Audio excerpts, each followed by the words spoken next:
আসসালামু আলাইকুম। এইচএসসি 25 এবং 26 ব্যাচ যারা আছো আমাদের একাডেমিক ব্যাচে ওয়ান স্টপ বায়োলজি 2.0 ব্যাচে, এবং তোমাদের আজকে আসলে রুই মাছ পড়ার কথা, এবং এই রুই মাছ ক্লাসটা বেসিক্যালি আমরা সবার জন্য উন্মুক্ত করে দিলাম, সবাই ক্লাসটা করতে পারবে। এটা বেসিক্যালি আমাদের কোর্সের ক্লাস ছিল, বাট আমরা দেখাতে চাইলাম যে আমাদের কোর্সের ক্লাসগুলো কীরকম হয়, এবং পাশাপাশি এখানে যে শুধুমাত্র তোমার এইচএসসি পরীক্ষাতে কোন প্রশ্ন আসবে সেটা নিয়ে আলোচনা হবে, বা মেডিকেলে কোন প্রশ্ন আসবে সেটা নিয়ে আলোচনা হবে, এরকম না। এটুকু তো করা হবেই, পাশাপাশি মনে হলো যে রুই মাছের যে প্র্যাকটিক্যাল পার্টটা আছে সেটাও তোমাদের বুঝিয়ে দেই। আমাদের 2টা ক্লাস হবে এটার জন্য, এবং আজকে সেটার প্রথম ক্লাস। আজকের ক্লাসে আমরা একটা আস্ত রুই মাছ নিয়ে হাজির হয়েছি। আমি জাস্ট এক ঝলক তোমাদেরকে দেখিয়ে দেই। বাজারে গিয়েছিলাম, ভেবেছিলাম যে একটা ছোটোখাটো রুই মাছ কিনবো, কারণ এটা হ্যান্ডেল করা ইজি হবে। বাট দেশের আসলে অগ্রগতি সত্যিকার অর্থেই হয়েছে বলতে হয়, কারণ বাজারে গিয়ে আমি ছোট রুই মাছ খুঁজে পেলাম না, এবং ফাইনালি 2.5 কেজি ওজনের এই রুই মাছটা নিয়ে আসলাম। আশা করি তোমাদের পড়ানোর শেষে এটা দিয়ে আমাদের ভুরি বোঝন হবে, আজকে না আগামী ক্লাসের শেষে। আজকের ক্লাসে আমরা রুই মাছের চ্যাপ্টারটার অর্ধেক পর্যন্ত শেষ করবো ইনশাল্লাহ। কি কি আসবে এইচএসসি পরীক্ষাতে সেটাও বলে দিব, আর মেডিকেলের জন্য ইম্পর্টেন্ট যা সেটা তো বলবোই। তো আমরা ক্লাসটা শুরু করতে চাই, তাহলে আমরা পড়াতে চলে যাই, ঠিক আছে? আমরা কিন্তু এই যে আজকে ছুরি, কাঁচি, এই যে গ্লাভস, সিরিঞ্জ সব জিনিসপত্র নিয়ে আসছি যেন প্রপারলি সব কিছু করতে পারি। তবুও আমার ইচ্ছে আজকে হচ্ছে এটার ব্যবচ্ছেদটা প্রপারলি করব না পুরোটা, আগামী ক্লাসে আসলে ওর গভীরে প্রবেশ করব, পেট কেটে ভেতরে আমরা ওর হার্ট, লিভার এবং ওর ধমনীতন্ত্র, ওর বায়ুথলি সবকিছু দেখার চেষ্টা করব। আজকের ক্লাসটা যেহেতু স্টার্টিং পার্ট, আজকে আমরা ওর এক্সটার্নালি দেখার চেষ্টা করব, ঠিক আছে? তো এই রুই মাছটাকে থ্যাংক ইউ, ও আমাদের শিক্ষার কাজে ব্যবহৃত হচ্ছে। তো তোমরা কি সবাই জানাইছো বন্ধুদের? আমাদের রোড টু ডিএমসির ফ্রি ক্লাসগুলোতে আমরা কিন্তু আরও অনেক বেশি মানুষের উপস্থিতি পাই নর্মালি। তো আমার মনে হয় যে তুমি যদি জানাও তাহলে সবাই চট করে চলে আসবে, এবং আমরা ফাইনালি আমাদের পড়া শুরু করছি দ্বিতীয় অধ্যায়, যেটাকে একটা অধ্যায় বললে ভুল হবে, যে অধ্যায়ে আসলে 3টা অধ্যায়, আসলে হাইড্রা, ঘাসফড়িং এবং রুই মাছ, তাই না? তার মধ্যে রুই মাছটা আমরা পড়া শেষ করব। এখানে দেখো এই অধ্যায় পড়লে কি কি শিখবা, এটা শিখার পরে এসে দেখো, ক্রস চেক দিও যে এগুলো আমি শিখছি। হ্যাঁ, এর মধ্যে আমাদের রুই মাছের রক্ত সংবহন তন্ত্র নিয়ে যখন পড়বো, এটা সিকিউর জন্য অনেক বেশি ইম্পর্টেন্ট, টপ মোস্ট ইম্পর্টেন্ট। আর ওর বায়ুথলির যে স্ট্রাকচার সেটাও আঁকতে দেয় অনেক বেশি। এই দুইটা হচ্ছে এখানে top most important CQ question. কি বললো? রক্ত সংবহন তন্ত্র আর হচ্ছে বায়ুথলি, এই দুইটা ব্যাপার। আচ্ছা, আমরা তাহলে পড়ায় যাই, রুই মাছ নিয়ে একটু গল্প হোক। যারা রুই মাছটাকে চেনো না তাদের জন্য আমি আরেকবার দেখাই দিই যে রুই মাছটা আসলে কেমন হয়, তাই না? এই যে রুই মাছটা দেখতে এরকম হয়। অনেকেই আসলে রুই, কাতলা, মৃগেল আলাদা করতে পারো না, সমস্যা নাই, এটা পরীক্ষায় চিন্তা দিবে না, কিন্তু চিনতে পারা ভালো, দোকানদার তোমাকে ঠকাইতে পারবে না। রুই মাছকে আমরা বলি কার্প জাতীয় মাছ। কার্প হচ্ছে মিঠা পানির মাছ, কেমন? তবে ইলিশ মাছ কিন্তু কার্প জাতীয় মাছ না, কারণ ইলিশ মাছ কিন্তু লবণাক্ত পানির মাছ, সমুদ্রের মাছ, তাই না? ইলিশ মাছ এবার কিভাবে নদীতে আসলো সেটাও কিন্তু আমরা এই ক্লাসে আলোচনা করব। ইন্টারেস্টিং ক্লাস হতে যাচ্ছে। যাদের হাতে সময় আছে তারা আমার সাথে সুন্দর করে ক্লাসটা করতে পারো, গল্পে গল্পে ভালো পড়া হবে। এবং আমি তোমাকে বলি, এই ক্লাসে আসলে ধর রুই মাছের ধমনীতন্ত্র, শিরাতন্ত্র বা ওর যে ফুলকার স্ট্রাকচারটা, আমি সত্যিকার অর্থে যখন পড়েছি আমার কলেজ জীবনে, আমি ভালো মতো বুঝি নাই, ট্রাস্ট মি, এবং আমি অনেকাংশে মুখস্থ করেছি। গোজামিল লাগতো আমার কাছে ব্যাপারটা, কিভাবে কি মিলাইতে পারতাম না। আমি যখন এখন শিক্ষকের ভূমিকায় অবতীর্ণ, তখন আমি বুঝি যে এইটা আসলে, এটা তো কোনো ফাও কথা না, এটা বাস্তব কথা, তাই না? তো আমি এটা তোমার সচেষ্ট হব ব্যাপারটার সত্যতা তোমাকে একদম চোখে আঙুল দিয়ে দেখিয়ে দিতে ইনশাল্লাহ। তো চলো আমরা পড়া যাই। ওকে, তাহলে আমরা পড়া শুরু করছি। রুই মাছ, রুই মাছকে আমরা মেজর কার্প বলছি। মেজর মানে তো প্রধান, বুঝতেই পারতেছো। আর কার্প জাতীয় মাছ বলতে বুঝতেছি হচ্ছে ওই যে রুই, কাতলা, মৃগেল, কালি, বাউস, এদের। এবার রুই, কাতলা, মৃগেল, কালি, বাউস এই মাছগুলো আসলে দৈর্ঘ্য প্রস্থে ভালোই বড় হয়। দেখো এই যে এটার সাইজও মাশাআল্লাহ, রাইট? তো আর কিছু কার্প জাতীয় মাছ আছে যারা অত বেশি বড় হয় না। যেমন একটা মাছ আছে যেটাকে অনেকে বলে হচ্ছে ঘনিয়া। হ্যাঁ, আমাদের গ্রাম দেশে এটাকে ঘইন্না মাছ বলে। এটাও একটা কার্প মাছ, কিন্তু এটা অত সাইজে বড় হয় না। তারপর ধরো ইলিশ ভাটা, তারপর ধরো বাটা মাছ, ডিফারেন্ট বইয়ে নামগুলো আছে। এই যে নামগুলো বললাম, ইলিশ ভাটা, বাটা মাছ, তারপর হচ্ছে ঘনিয়া, এই মাছগুলো আসলে অত বড় হয় না। ইকোনমিক্যালি এদের ভ্যালুটা একটু কম, এদেরকে মানুষ একটু কম চাষ করে, ওদেরকে আমরা মাইনর কার্প বলতেছি অর্থনৈতিক দিক থেকে, যেহেতু ওরা একটু কম ইম্পর্টেন্ট। অপরদিকে রুই, কাতলা, মৃগেল সাইজে মাশাআল্লাহ অনেক বড় হয়, তাই ওদেরকে আমরা মেজর কার্প বলতেছি, ঠিক আছে? ওদের ইকোনমিক্যাল ইম্পর্টেন্স অনেক বেশি, অনেক চাষবাস হয়। ওকে, এবার বিভিন্ন নামে রুই মাছ পরিচিত। কেউ কেউ এটাকে রৌ মাছ বলে, যেমন আমাদের বাড়িতে, আমাদের ময়মনসিংহ এটাকে রৌ মাছ বলে অনেকে, এখানে লিখছে রাউ মাছ। রোহিত মাছ বলে, ইংলিশে এটাকে আসলে ল্যাবিও রোহিত, মানে সাইন্টিফিক নেমটা হচ্ছে ল্যাবিও রোহিতা। সো রোহিত ফিশ বলাই যায়। নওসি, গরমা এগুলো আসবে না পরীক্ষাতে, মনের খোরাক মেটানোর জন্য তুমি ব্যাপারটা পড়লা। জনপ্রিয় 3টা কার্প মাছের নাম আমরা শিখে ফেলেছি। এখানে একটু দৈর্ঘ্য প্রস্থ লিখেছে, হালকা করে পড়তে পারো যে কতখানি বড় হয়। খামারে এটা 35 থেকে 45 সেন্টিমিটার পর্যন্ত বড় হয় বছরে। আমরা এই মাছের বয়সটা নির্ণয় করে দেখাবো ইনশাল্লাহ, যে এই 2.5 কেজি ওজনের মাছটার বয়স আসলে কতদিন হয়েছে। কিভাবে নির্ণয় করব? ওর আইস দেখে, যেটা আমি এখনো দেখি নাই, তোমাদেরকে নিয়ে দেখবো, এবং আইস দেখে কিভাবে তুমি মাছের বয়স বলে দিতে পারো সেটা ইনশাল্লাহ ক্যামেরাতে যতখানি সম্ভব শেখানোর চেষ্টা করব। এখন আমাদের একটা এমন নদী আছে যে নদীটার উৎপত্তি আমাদের দেশে, শেষও আমাদের দেশে। 95 কিলোমিটার দৈর্ঘ্য এই নদীটার নাম হালদা নদী। চট্টগ্রামে তার অবস্থান, এবং এই হালদা নদীটাকে বলা হয় প্রাকৃতিক মৎস্য খনি। মাছ সব জায়গাতেই পাওয়া যায়, কিন্তু বিশুদ্ধ, বিশুদ্ধ বলতে হোমোজাইগাস মাছ বুঝাচ্ছি, যেখানে অন্য কোনো জাতের সাথে এটা ক্রস ঘটে নাই, পিওর বাংলাদেশি জাত, বুঝছো? এরকম বিশুদ্ধ প্রজাতির মাছ হালদা নদীতে পাওয়া যায়। এজন্য হালদা নদীকে আমরা অভয়ারণ্য ঘোষণা করেছি। মন চাইলে এখানে তুমি মাছ মারতে পারবা না। এখানে যে মা মাছগুলো পাওয়া যায় যাদের পেটে এত ডিম, ওদেরকে চাইলেই তুমি খেয়ে ফেলতে পারবা না, নিয়ম করা আছে, ঠিক আছে? হ্যাঁ, তুমি ওদের ডিম পাড়ার মৌসুমে ডিম কালেক্ট করতে পারো, এবং যদি মনে করো যে জীবনে কিছুই করতে পারছি না, কি আর করবো, পড়ালেখাও ভালো হচ্ছে না, টাকা পয়সাও নাই, কি করা যায়, তুমি চলে যেতে পারো হালদা নদীতে। এবং তুমি যদি মোটামুটি 1 কেজি ডিম সংগ্রহ করে ফেলতে পারো রুই মাছের, এটা 60 থেকে 65 হাজার টাকায় বিক্রি করতে পারবা। এটা যদি অনেক আগে লেখা, এখন এটার দাম হয়তো আরো বেশি হবে। এই মাছের ডিমের দাম এত বেশি কেন? কারণ এটা ওই যে হোমোজাইগাস, বিশুদ্ধ প্রজাতি, এখানে মিক্সিং হয় নাই, বার্মিস রুইয়ের সাথে এটা ক্রস হয় নাই, এটা পিওর বাংলাদেশি। এই জন্য এটার গ্রোথটাও বেটার। এই মাছটার গ্রোথ দেখো বছরে 2 থেকে 2.5 কেজি পর্যন্ত বাড়ে। আর তুমি যদি এই মাছটাকে দেখে বলো ভাই এইটার বয়স 1 বছর, 2.5 কেজি যেহেতু ওজন, না, এটার বয়স আরো বেশি হবে, কারণ এটা বিশুদ্ধ রুই মাছটা না, এটা হচ্ছে ক্রস করা রুই মাছ, বুঝছো? অন্যান্য দেশের রুই মাছের সাথে ক্রস করা হয়েছে। ক্রস করার ফলে ওদের মাঝখানে অভিযোজন ক্ষমতা বাড়ে, রোগ প্রতিরোধ ক্ষমতা বাড়ে, চাষের জন্য আরেকটু উপযোগী হয়, এই জন্য ক্রস মাছ আমরা ইউজ করতেছি। ওকে, আমরা এগুলো কিন্তু কিছুই আসবে না পরীক্ষাতে, হ্যাঁ, এগুলো আমরা জাস্ট ভূমিকামূলক গল্প করলাম। কোথায় থাকবে এবার এই রুই মাছ? বসতিটা কোথায়? ওরা থাকে হচ্ছে মিঠা পানিতে। সমুদ্রে গেলে কখনো রুই মাছ খুঁজে পাবা না। রুই মাছ তুমি মিঠা পানির স্রোতযুক্ত পানিতেও পাবা, আবার যেখানে স্রোত নাই, পুকুর, বিল, হাওর, সেখানেও পাবা। এবার একটা মজার ব্যাপার হলো, রুই মাছ কিন্তু কখনোই পুকুরে ডিম পারে না, জানো? কখনোই সে বিলে ডিম পারবে না, কখনোই সে হাওরে ডিম পারবে না। নদীতে, নর্মাল নদী হলে হবে না, স্রোতস্বিনী নদী হতে হবে। এবং এই রুই মাছের ডিম পাড়ার রোমান্টিক কাহিনীও আমরা আগামী ক্লাসে আলোচনা করবো ইনশাল্লাহ। ওকে, সবকিছু ঠিকঠাক বুঝতেছো তোমরা? ওকে সাদি, এভরিথিং ওকে? ওকে, আচ্ছা, তাহলে আমরা পড়ায় অগ্রসর হচ্ছি। চলো তাহলে আমাদের এই অংশটা, শ্রেণীতাত্ত্বিক অবস্থান, এটা একটু কঠিন লাগতে পারে তোমাদের কাছে। এইটা বেসিক্যালি আমাদের কিভাবে পড়তে হবে আমি তোমাকে একটু শিখাই দিই। এটা আসলে একবার পড়ে তোমার মেমোরাইজ হবে না, তোমাকে বেশ কয়েকবার এটা একটু পড়তে হবে। এবং যারা ঢাকা ইউনিভার্সিটিতে পড়তে চাও, ঢাকা ইউনিভার্সিটির প্রশ্নে আসলে স্যারদের এই যে জেনাস স্পেসিস বা বৈজ্ঞানিক নাম, এটার প্রতি আলাদা একটা প্রীতি আছে ঢাকা ইউনিভার্সিটির প্রশ্নে, ভার্সিটি কোশ্চেনে। ওইটার জন্য বেসিক্যালি এটা আমাদের একটু ইম্পর্টেন্স দিয়ে পড়া উচিত। মেডিকেলে সাধারণত এই ইংরেজি নামগুলো থেকে ওইভাবে প্রশ্ন আসে না। মেডিকেলের জন্য যদি প্রশ্ন আসে তাহলে তোমার জন্য এই ব্র্যাকেটগুলো সবচেয়ে বেশি ইম্পর্টেন্ট। এই ব্র্যাকেটের কথাগুলো, যেমন কেন কর্ডাটা, কারণ ওইখানে ওর একটা মেরুদণ্ড থাকে, তাই না, বা নটোকর্ড থাকে, মেরুদণ্ড থাকায় ওকে আমরা ভার্টিব্রাটা বলতেছি, সাবফাইলাম। এবার দেখো, তোমরা প্রথম চ্যাপ্টারে পড়েছো যে ভার্টিব্রাটার মধ্যেও বেশ কয়েকটা ভাগ আছে, আবার ক্লাস আছে। এর মধ্যে যেমন হাঙর মাছ, তার পুরো দেহ হচ্ছে তরুণাস্থি দিয়ে তৈরি, মুচমুচে হাড্ডি দিয়ে তৈরি। এরকম মাছগুলোকে আমরা বলি কনভ্রিকথিস, রাইট? স্টিংরে, হাঙর, এরা হচ্ছে কনভ্রিকথিস, এরা তরুণাস্থিময়। অপরদিকে একটিনোপটেরিজি হচ্ছে আমরা কমন যে মাছগুলোকে চিনি, রুই, কাতলা, মৃগেল, তাই না, ইলিশ মাছ, যাদের আসলে রশ্মিযুক্ত পাখনা আছে। এখন রশ্মিযুক্ত পাখনাটা কি আমি যদি তোমাকে দেখাই, রুই মাছের পাখনাগুলো যদি চট করে তোমাকে দেখাই ফেলি, তো আমার তোমাদের সাদি ভাই হচ্ছে আমাকে ক্যামেরার পেছন থেকে হেল্প করতেছে ব্যাপারটাতে, ঠিক আছে?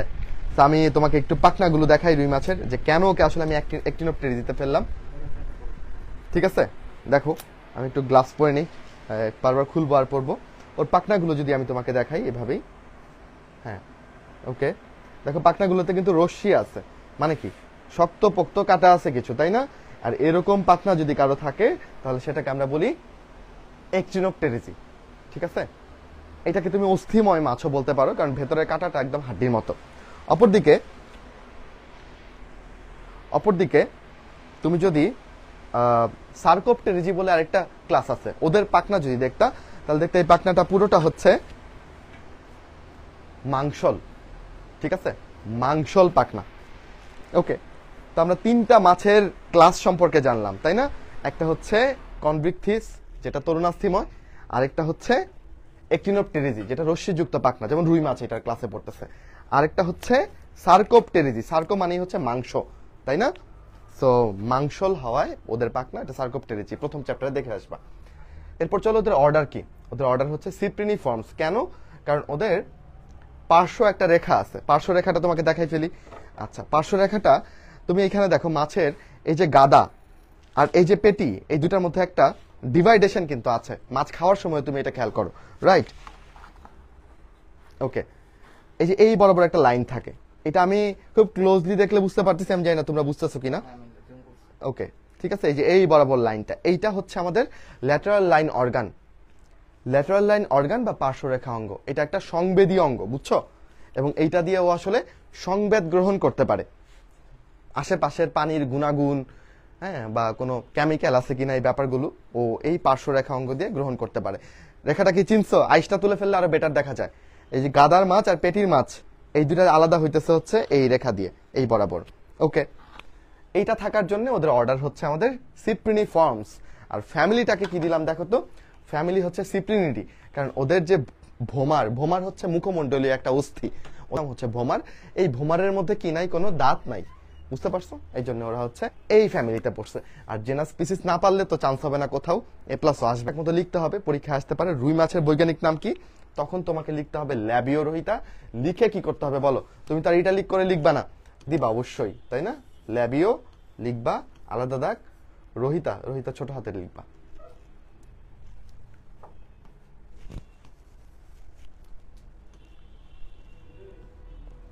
কেমন কাজ করে না কেন এটা? ওকে, ল্যাবিও লিখবা, তারপর রোহিতা লিখবা এবং আলাদা আলাদা দাগ দিবা, ঠিক আছে? এই হচ্ছে তোমার রুই মাছের শ্রেণীতাত্ত্বিক অবস্থান। ওকে, আমি যখন পড়াচ্ছি তোমাদের তখন বিভিন্ন জন আসতেছে এবং আমাদের স্টুডিওতে এখানে, এবং সবাই প্রশ্ন করে যাচ্ছে আমাকে যেটা কখন খাবো, মানে পড়ার থেকে খাওয়া যেখানে ইম্পর্টেন্ট হয়ে দাঁড়ায়। ওকে ফাইন, চলো আমরা তারপর যাই। এরপর ওর স্বভাব চরিত্রে যাই। এবার এই মাছটা যখন ছোট ছিল, ও যখন দেখতে আঙুলের মতো ছিল, তখন ওর নাম আঙুলিপোনা, বুঝছো? ইংরেজিতে বলে হচ্ছে ফিঙ্গারলিং, মানে আঙুলের মতো। তো ওই ছোট অবস্থা পর্যন্ত, মোটামুটি ধরো 4 দিন পর্যন্ত এই আঙুলিপোনা, বা এরকম বলতে পারো আর কি, 4-5 দিন বয়সের, তখন ও আসলে সব খায়। তখন সে সর্বভুক, তখন সে প্রাণী প্লাঙ্কটনও খায়, তারপর হচ্ছে ডেসমিট, মানে ফাইটোফ্লাজেলেট, শৈবাল রেণু, সবকিছু খায়। কিন্তু যখন বড় হয়ে যায় তখন সে ভেজিটেরিয়ান হয়ে যায়। তখন সে মনে করে না, আমি আর প্রাণী প্লাঙ্কটন খাবো না। প্রাণী প্লাঙ্কটন বলতে এককোষী প্রোটোজোয়া টাইপের যে প্রাণীগুলো, সেগুলাকে বোঝায়। ওইগুলো আর খায় না সে। তখন সে শুধুমাত্র ফাইটোপ্লাঙ্কটন, ফাইটো মানে উদ্ভিদ, আর প্লাঙ্কটন মানে ভাসমান বা জলে ভাসমান কিছু একটা। তো মেইনলি ছোট ছোট শৈবাল, এগুলাকে ফাইটোপ্লাঙ্কটন বলে, বুঝছো? এইগুলো খায় ও বড় হয়ে। এই আর কি ওর স্বভাব চরিত্র। এবং ওর হচ্ছে দেখো, ও কিন্তু খুব পরিষ্কার, নিট অ্যান্ড ক্লিন, হ্যাঁ। ও কিন্তু বালু কাদা এগুলা খায় না, এগুলা খুঁটে খায়। নরম ঝালরযুক্ত ঠোঁট, ওর ঠোঁটটা যথেষ্ট নরম।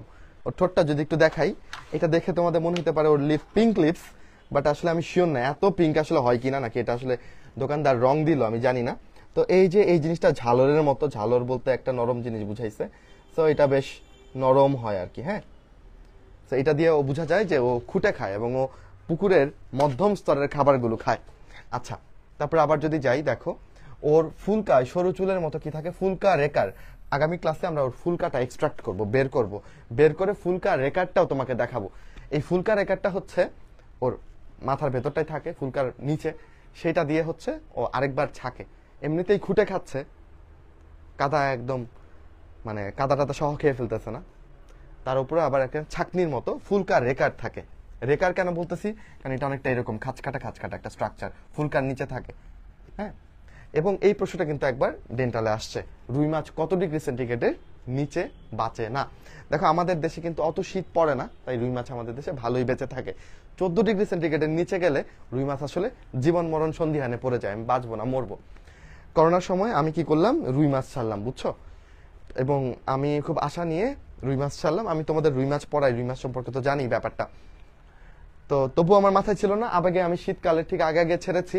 6 মাস পরে রুই মাছের স্বাস্থ্য পরীক্ষা করে দেখেছি ব্যাটারা বৃদ্ধি পায় নাই। ওরা যে বেঁচে ছিল এটাই তো অনেক বেশি, তাই না?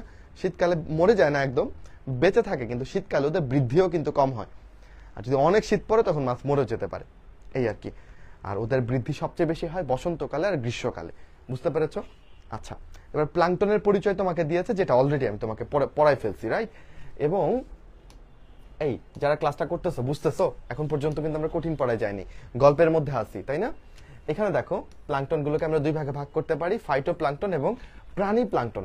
ফাইটোপ্লাঙ্কটন বলতেছি যারা উদ্ভিদ জাতীয়, আমি তোমাকে অলরেডি বলেছি এরা শৈবাল, তাই না? শৈবাল জাতীয় জিনিস, যেমন ক্লোরেলা, এটা একটা এককোষী শৈবাল, কোনো ফ্লাজেলা নাই, কিচ্ছু নাই, ক্লোরেলা এককোষী শৈবাল। ক্লোরেলা নিয়ে একটা এক্সট্রা তথ্য দিয়ে দিই, ওর মাঝখানে আমরা C3 চক্র আবিষ্কার করেছি। যারা পারো C3 চক্র কি, কংগ্রাচুলেশনস। যারা পারো না তারা আমাদের অটোডিএমসি ইউটিউব চ্যানেলে উদ্ভিদ শারীরতত্ত্ব ক্লাস করে ফেলো, C3 C4 সারা জীবনের জন্য ভাজা ভাজা হয়ে যাবে। ন্যাভিকিউলা, এটাও একটা শৈবাল। হ্যাঁ, এগুলো হচ্ছে আমাদের ফাইটোপ্লাঙ্কটন। অপরদিকে কিছু প্রোটোজোয়া জাতীয় প্রাণী আছে, যেমন প্যারামেসিয়াম, ড্যাফনিয়া। এই ড্যাফনিয়াকে কিন্তু হাইড্রাও খায়, তাই না? রুই মাছও খায় ছোটবেলায়, একদম যখন সে ছোট। বড় হইলে আর এই প্যারামেসিয়াম, ড্যাফনিয়া এগুলোকে খাচ্ছে না সে। ওকে, তো এই প্লাঙ্কটনগুলি মাছের খাবার। এবার রুই মাছের দেহের পরিচিতি এখানে তোমাকে দিয়েছে, আমরা তো আস্ত রুই মাছ নিয়ে আসছি। এই ছবির সাথে আমরা এই ছবিও মিলায় পড়বো ইনশাল্লাহ।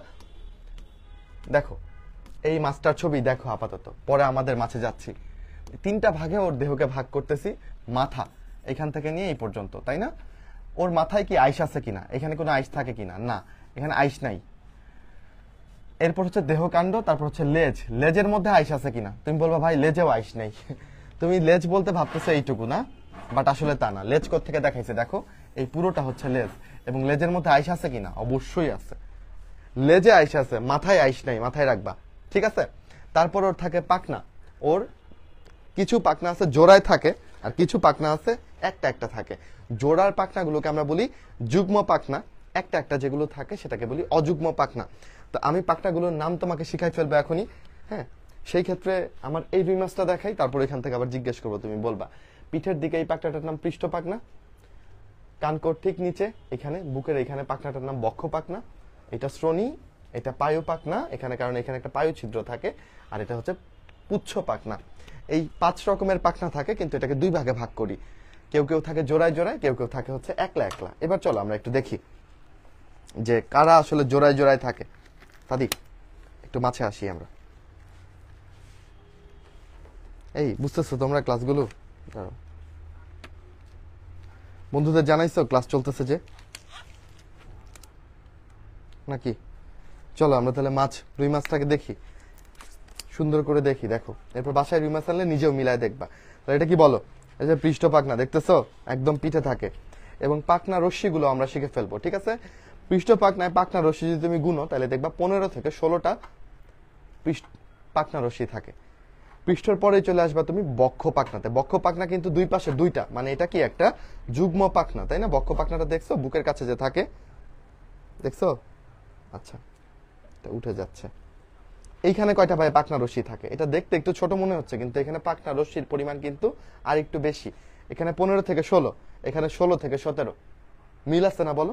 15 থেকে 16, 16 থেকে 17। ওকে, দেন এরপরে এইটা কি? এটা হচ্ছে শ্রোণী অঞ্চল, এটা হচ্ছে শ্রোণী পাখনা। এবং শ্রোণী পাখনাও কিন্তু কি থাকে দেখো, ডাবল, রাইট? এই দেখো ডাবল, 2টা, ও সরি, দেখছো?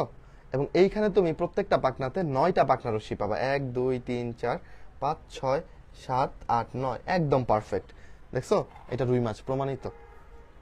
তাহলে শ্রোণীতে হচ্ছে, সরি পায়ু, হ্যাঁ শ্রোণীতে 9টা পাখনা। এরপর লাস্টে এইটা হচ্ছে পায়ু পাখনা, এটা কিন্তু তার অযুগ্ম পাখনা, মানে একটা মাত্র পাখনা। দেখতে পাচ্ছ এইখানে কয়টা? এখানে হচ্ছে 7টা, এখানে পাখনা রশ্মি হচ্ছে 7টা।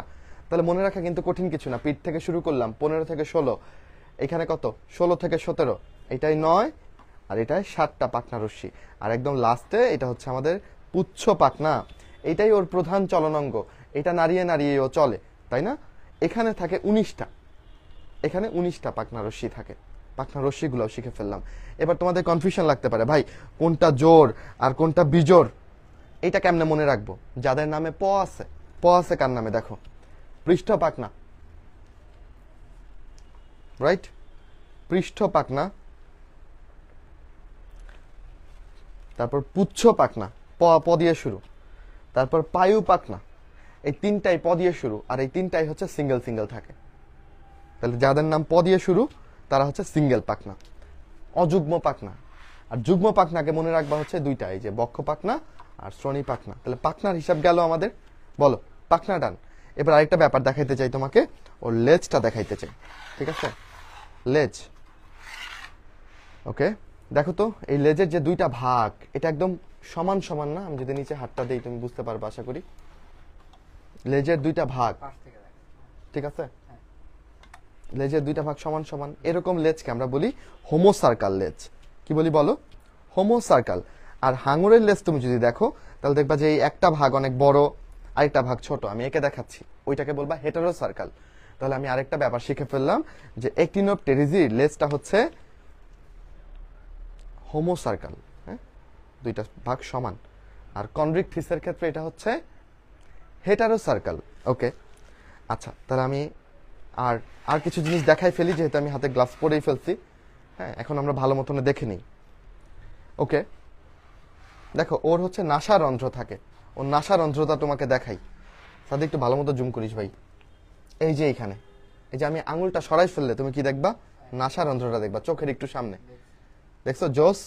দেখছো? আচ্ছা, এরপর ওর চোখ। মাছের চোখকে আমরা কি বলি জানো? মীনাক্ষী।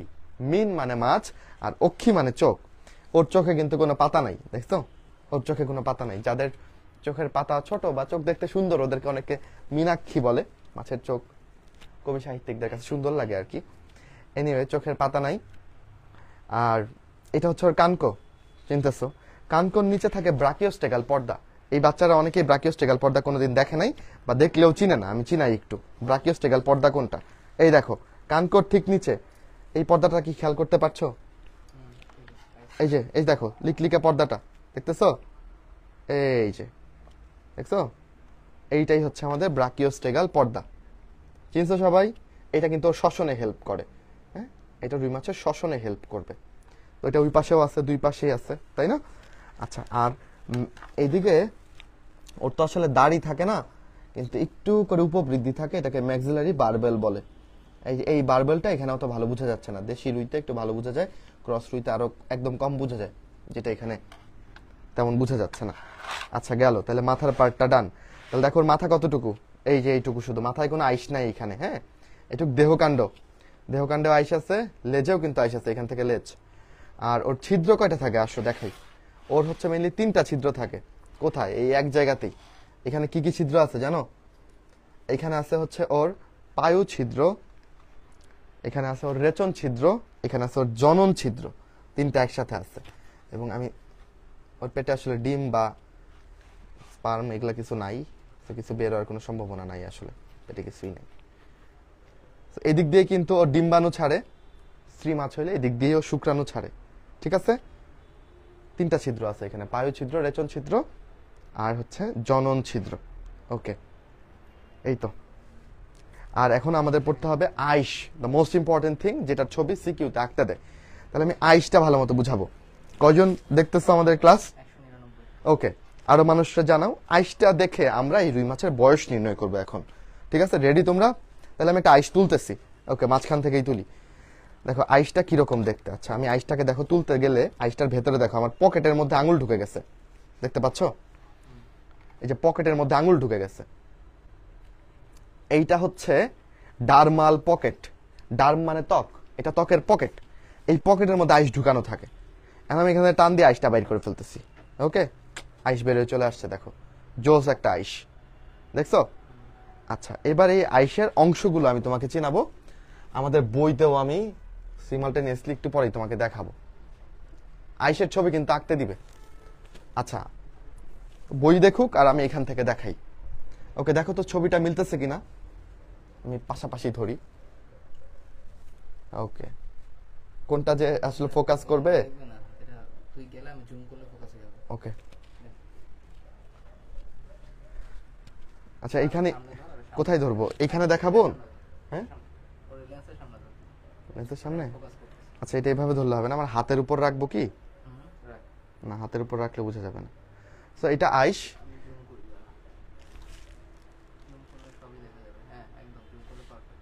ওকে, সো এই আইসের এই পার্টটা দেখো, এই উপরের পার্টটা, ঠিক আছে, এই উপরের পার্টটা বেসিক্যালি রুই মাছের ভেতরে প্রবেশ করানো ছিল, রাইট?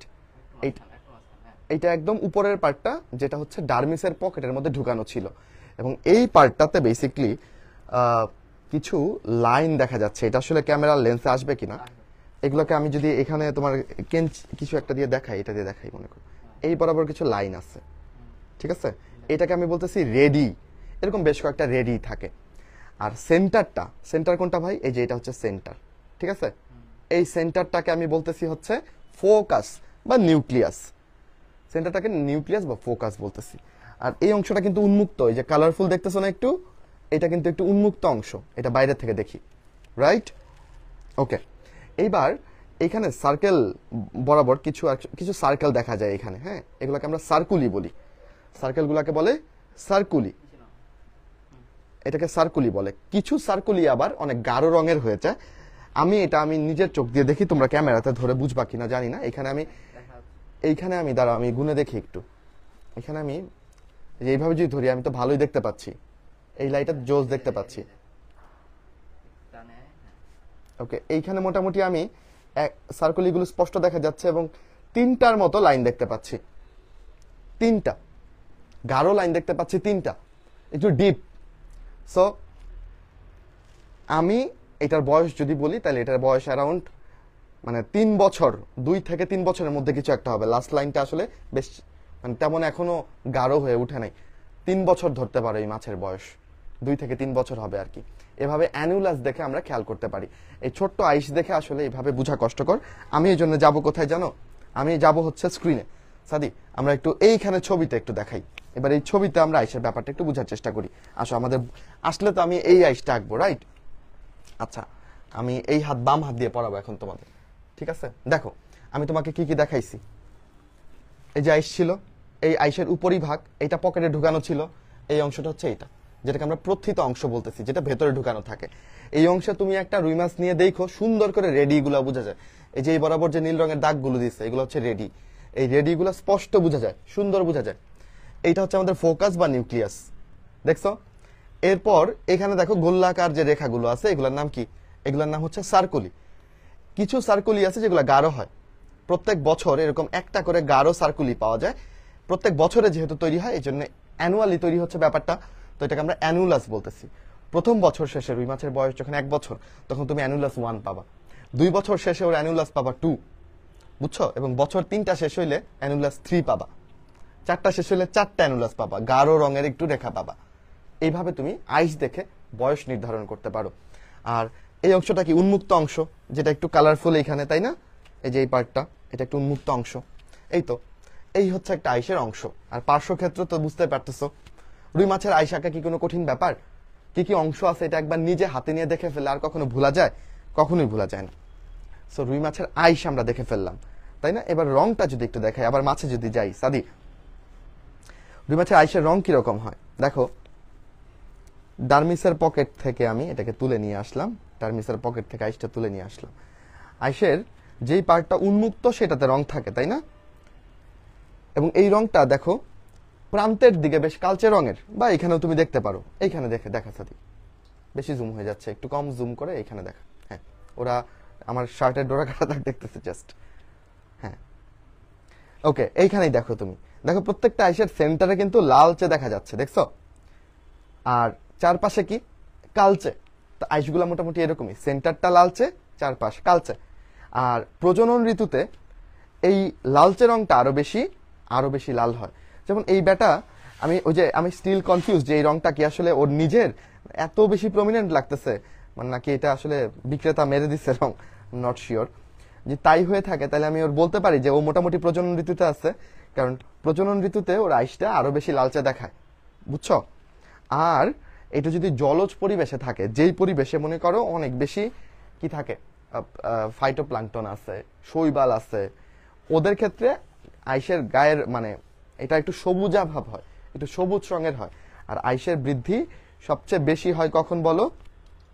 বসন্তকালে। এটা কিন্তু মেডিকেল আসছে, আইসের বৃদ্ধি বেশি হয় হচ্ছে বসন্তকালে, গ্রীষ্মকালে, বুঝছো? তো আইসের কাহিনীও শেষ। বাইরে থেকে এক্সটার্নালি আমরা রুই মাছটাকে বেশ ভালো মতোই পরে ফেলছি। আমি এবার ফুলকাটাও একটু ওদেরকে দেখাই ফেলি। কানকোটা সরাইলে পরে আমি ফুলকা দেখতে পারি, এবং ওর কতগুলো ফুলকা থাকে? 4 জোড়া ফুলকা থাকে, ঠিক আছে? তাহলে কালকের ক্লাসে আমি ফুলকাগুলোকে বের করে সব দেখাবো, আজকে আর ফুলকা বের করছি না। ফুলকা যখন পড়াবো সেইখানে 4 জোড়া ফুলকা থাকে। ওকে, তাহলে আমরা আজকে যা যা দেখলাম এটা চলো একটু বই থেকে পড়ি, কেমন? চল, ভেরি গুড, যারা বুঝতে পারছো। কালকের ক্লাস আরো ইফেক্টিভ হবে। কেন? কারণ কালকের ক্লাসে আমরা পেটের ভেতরে ঢুকবো। এখন চলো আমরা যা যা দেখলাম সেগুলো একটু পড়ি, আর টুকটাক কিছু দেখাইতে হইলে আমি আবার দেখাচ্ছি। ওকে, তারপরে আইসের পার্টটাতে যেহেতু পড়লাম, আইসেরটা একদম আমি তোমাকে আবার একটু রিডিং দিয়ে দেই বই থেকে। ও, রুই মাছের এই আইসটাকে, এটা যেহেতু একটা গোল্লাকৃতির কাছাকাছি আইস, এটাকে আমরা সাইক্লয়েড আইস বলে ডাকি। আমাদের পুরো বইতে আইসের নাম আছে 4টা আইসের নাম আমি তোমাকে লিখে দিচ্ছি, তুমি একটু নোট করে ফেলো, এখানে লিখে রাখবো যেহেতু আইসের আলাপ আসছে। সাইক্লয়েড আইস কাদের থাকে? কার্প জাতীয় মাছের, যেমন রুই মাছ, এটা আমি ভুলবো না। আচ্ছা, সাইক্লয়েড ছাড়া আর কি কি আছে? আইস আছে, একটা আইস আছে যেটার নাম হচ্ছে টিনয়েড। কি নাম বলো? টিনয়েড। সো টিনয়েড মানে হচ্ছে কাঁটাযুক্ত আইস। কাঁটাযুক্ত। রুই মাছের গায়ে আমি হাত বুলাইলাম এতক্ষণ, একটা কাঁটাও ফুটে নেই, তার মানে সাইক্লয়েড আইসে কাঁটা থাকে না, টিনয়েড আইসে থাকে। এইটা কাদের ক্ষেত্রে থাকে? এইটা থাকে হচ্ছে রুই মাছ যেরকম রশ্মিযুক্ত মাছ, ওই রকম রশ্মিযুক্ত মাছই থাকে, মানে একটি নপটেরিজিতেই এটা থাকে, ঠিক আছে? একটি নপটেরিজিতেই তুমি টিনয়েড আইস পাবা। এখন ভাই রুই মাছে তো টিনয়েড নাই, তাহলে কোন একটি নপটেরিজিতে আছে? কই মাছে পাবা। এই কই মাছে কাঁটাযুক্ত এই টিনয়েড আইস পাওয়া যায়, শিখলাম। তারপর আসে হচ্ছে হাঙর মাছ, যারা কিনা কনব্রিকথিস এই ক্লাসের অন্তর্ভুক্ত, তরুণাস্থিময় মাছ। যারা প্রথম চ্যাপ্টারটা পড়ছো তাদের কাছে সোজা লাগতেছে, তাই না? কনব্রিকথিস, তরুণাস্থিময় মাছ, হাঙর, ওদের আইসের নাম হচ্ছে প্ল্যাকয়েড। না পারলে কিন্তু চান্স হবে না কোনোভাবেই। প্ল্যাকয়েড আইস, এটা থাকে হাঙরের। আচ্ছা, আরেকটা আইস আছে যেটার নাম হচ্ছে গ্যানয়েড, নাই তাই না? এটা থাকে কাদের? এটা থাকে সার্কোপটেরিজি, পাখনা, মাংসল পাখনাযুক্ত মাছ, সার্কোপটেরিজি। এই হবে কিছু একটা, না এখানে ওয়াই এখানে আই। আচ্ছা, যাই হোক, সার্কোপটেরিজি থাকে গ্যানয়েড। তাহলে আমরা 3টা আইসের নাম শিখলাম, সরি 4টা, সাইক্লয়েড, টিনয়েড, প্ল্যাকয়েড আর গ্যানয়েড। কোনটা কার থাকে না জানলে কিন্তু ভীষণ ক্ষতি, নোট করে ফেলো। ওকে,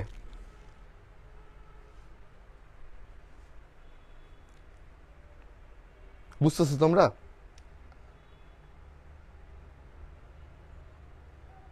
ওকে,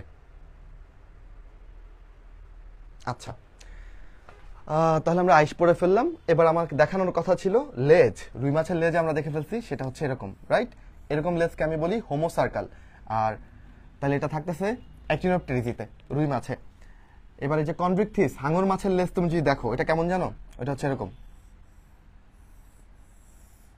দেখো লেজের 2টা অংশ, একটা কিন্তু ছোট একটা বড়, এরকম হলে আমি এটাকে বলবো হেটারো সার্কাল, তাই না? হেটারো মানেই তো ভিন্ন, হেটারো সার্কাল হলো। আচ্ছা, এবার আরেক ধরনের লেজ আছে যেটা থাকে হচ্ছে এই সার্কোপটেরিজি। সার্কোপটেরিজি মানে হচ্ছে মাংসল পিণ্ডযুক্ত পাখনাযুক্ত মাছ। সার্কোপটেরিজির ছবি তোমরা প্রথম চ্যাপ্টারে গেলে দেখে ফেলবা, হ্যাঁ?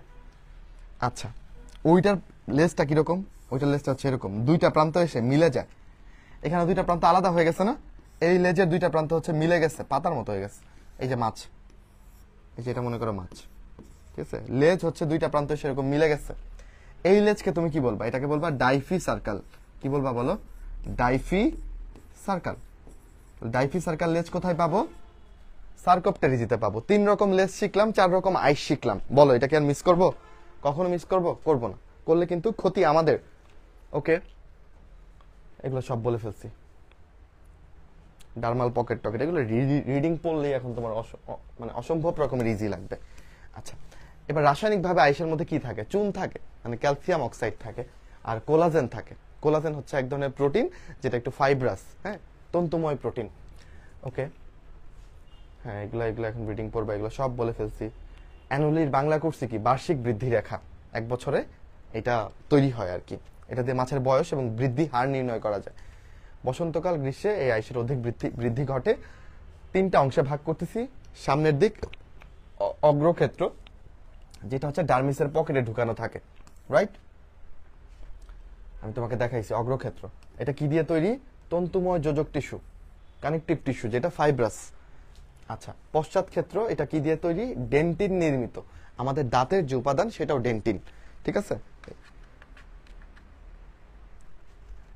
পশ্চাৎ ক্ষেত্র মানে বুঝতেছো, যে কালারফুল পার্টটা, এইটাতে থাকে ডেন্টিন, আর উপরের পার্টটায় থাকে হচ্ছে যোজক টিস্যু।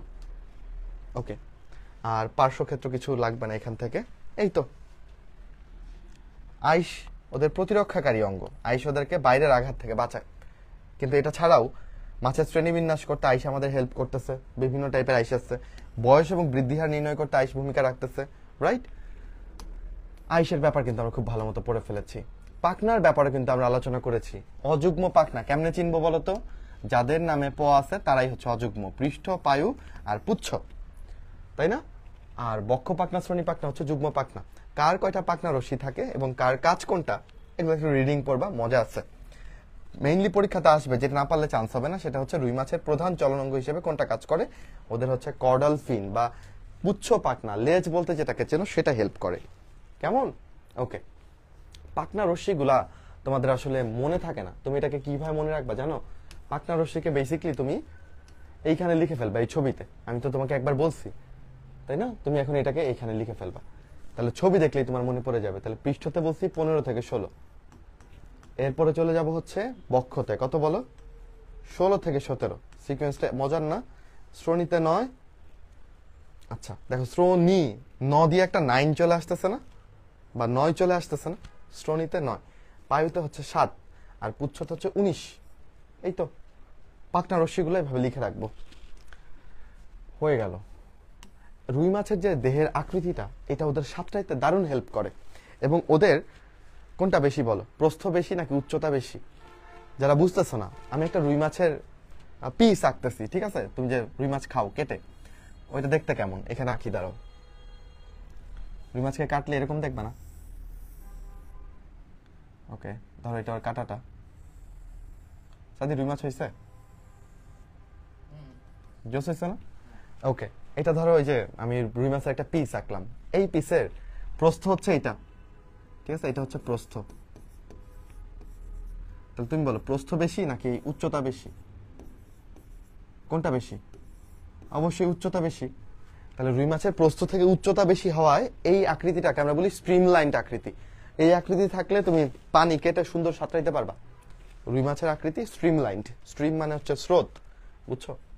ওকে, এই তো, তাহলে তো সব পড়ে ফেললাম। বাহ্যিক গঠন শেষ। এখান থেকে তাহলে সিকিউ এর জন্য কি থাকলো আমাদের? সিকিউ এর জন্য থাকলো আমাদের শুধু আইসের স্ট্রাকচার আঁকা। হ্যাঁ, যদি তুমি টপ মোস্ট ইম্পর্টেন্টকে 5 স্টার দাও, আইসের স্ট্রাকচার এটাকে আমি 3 স্টার দিব পরীক্ষাতে আসার জন্য। তাহলে এটা আমরা একে প্র্যাকটিস করব, কেমন? ল্যাটারাল লাইন অর্গান নিয়ে আমরা কথা বলেছি, তাই না? এটা সংবেদী কোষ, পানির তরঙ্গ থেকে কি পানির গুণাগুণ সংক্রান্ত রাসায়নিক সংবেদ গ্রহণ করতে পারে বলেছি। 3টা ছোট ছিদ্র থাকে, ওই 3টা মিলেমিশে একাকার হয়ে গেছে আমাদের মাছের মধ্যে, তাই না? প্রথমে পায়ু, তারপর জনন, সর্বশেষে রেচন ছিদ্র দেখিয়েছি তোমাদের। পাখনাগুলো আমরা পড়ে নিয়েছি। এখন আমরা রুই মাছের রক্ত সংবহনতন্ত্রে যাব, যেটা হচ্ছে আমাদের সিকিউ এর জন্য টপ মোস্ট ইম্পর্টেন্ট, তাই না? রুই মাছ থেকে সিকিউ অ্যান্সার করতে চাইলে এটা 6 স্টার দিয়ে দেই। তাহলে এই রক্ত সংবহনতন্ত্রের ব্যাপারটাকে রুই মাছ থেকে যদি অ্যান্সার করতে চাও, তাহলে অবশ্যই এই রক্ত সংবহনতন্ত্র পড়ে যেতে হবে। এখান থেকে পরীক্ষায় প্রশ্ন আসবে। এবার চলো কিছু শব্দ ধরে ধরে বুঝি, কেমন? ওকে,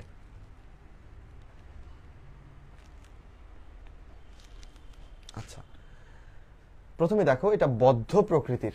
তাহলে রক্ত সংবহনতন্ত্র 2 রকমের হয়, একটা বদ্ধ, একটা হচ্ছে মুক্ত।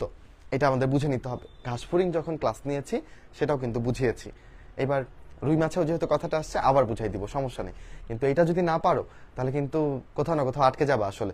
কারণ দেখবা এটা 2 নাম্বার প্রশ্নে অহরহ আসতেছে, বদ্ধ সংবহন বলতে কি বুঝো, মুক্ত সংবহন বলতে কি বুঝো। তোমরা আসলে একটু কল্পনা করতে হবে। মনে করো একটা তেলাপোকা বা একটা ঘাস ফড়িং, তেলাপোকায় চিন্তা করো, ধরো তোমার পায়ের নিচে পড়ে একটা তেলাপোকা পিষ্ট হয়ে গেল, তেলাপোকার পেটের ভেতর থেকে একটা তরল জিনিস কিন্তু ঠাস করে বেরোয় চলে আসবে। যে কোনো পোকার ক্ষেত্রে এরকম হয়, তাই না? পায়ের নিচে পড়ে পিষ্ট হলে তরল জিনিসটা বাইরে বেরোয় চলে আসে। তো এইটাই আসলে ওদের রক্ত। এটাকে আমরা আসলে প্রপার রক্ত না বলে বলতেছি হচ্ছে হিমোলিম্ফ। এবং এই হিমোলিম্ফটা ওই তেলাপোকা বা ঘাস ফড়িং এর দেহে আলাদা কোনো নালীর মধ্য দিয়ে চলতেছে না, যে ওটার জন্য ধমনী, শিরা এরকম আলাদা নালীর ব্যবস্থা আছে না। ওদের দেহের ভেতরে পুরোটাই একটা গহ্বর, ওই পুরো গহ্বর জুড়ে ওই ফ্লুইডটা থাকতেছে। তাহলে ঘাস ফড়িং বা তেলাপোকার ক্ষেত্রে রক্তটা আসলে কোনো আলাদা নালীর মধ্যে আবদ্ধ থাকতেছে না। দ্যাটস ওয়াই ওদের সংবহন তন্ত্রকে আমরা বলতেছি বদ্ধ সংবহন তন্ত্র, ঘাস ফড়িং এ যেটা দেখতে পাবা। অপরদিকে আমাদের শরীরের রক্ত কিন্তু কখনোই ধমনী শিরার বাইরে থাকে না। তুমি মনে মনে বলবা, না ভাই আমার আঙুলের ভেতরে সবখানি রক্ত, কাটলেই রক্ত বেরোয় পড়ে। হ্যাঁ, এই রক্তটাও তোমার ধমনী শিরার মধ্যেই আছে বা খুব ক্ষুদ্র কৈশিক জালিকার মধ্যে আছে, নালীর বাইরে কিন্তু নাই। তাহলে আমাদের রক্ত সবসময় নালীর ভেতরে বন্দি থাকে, সেটা হয় ধমনী, নয়তো শিরা, নয়তো কৈশিক জালিকা, রাইট? তাহলে আমাদের রক্ত সংবহন তন্ত্র বদ্ধ প্রকৃতির, রক্তটাকে বন্ধ করে রাখে নালীর ভেতরে। রুই মাছও আমাদের মতো। আমি যদি রুই মাছের পেট কাটি, রুই মাছের পেট কাটলে কি ওর পেটের ভেতর থেকে গল গল করে রক্ত বেরোবে? বা ধরো মানুষের পেট অপারেশন করতে হয়, তাই না? তো অপারেশনের সময় প্রথমে কি একটা দাগ দিলাম, স্কিন কাটলো, স্কিনের পরে ধরো তোমার ফ্যাট আসলো, এটা কাটলো, তারপর তোমার মাসেল আসলো, মাসেল কাটলো, এরপর পেরিটোনিয়াম পর্দা থাকে, পেরিটোনিয়াম পর্দা কাটলা। এখন কি তুমি পেটের ভেতরে কি খালি মানে বালতির মধ্যে যেরকম কিছু একটা চুবাই রাখলে যেরকম হবে, আমাদের নারী ভুঁড়ি কি ওইরকম রক্তের মধ্যে চুবানো? জীবনেও না। পুরো চেম্বারটা তো ফাঁকা, এখানে তো কোনো ফ্লুইড নাই। আমি যদি ঘাস ফড়িং হইতাম তাহলে আমার পেটের পুরো চেম্বারটা ফ্লুইড দিয়ে পূর্ণ থাকতো, রক্ত দিয়ে পূর্ণ থাকতো। কারণ আমার রক্ত তো এরকম কোনো গহ্বরের মধ্যে উন্মুক্ত থাকে না। আমি তো বদ্ধ প্রকৃতির রক্ত সংবহন তন্ত্র নিয়ে বেঁচে আছি। বুঝতে পারছো কাহিনীটা? ওকে,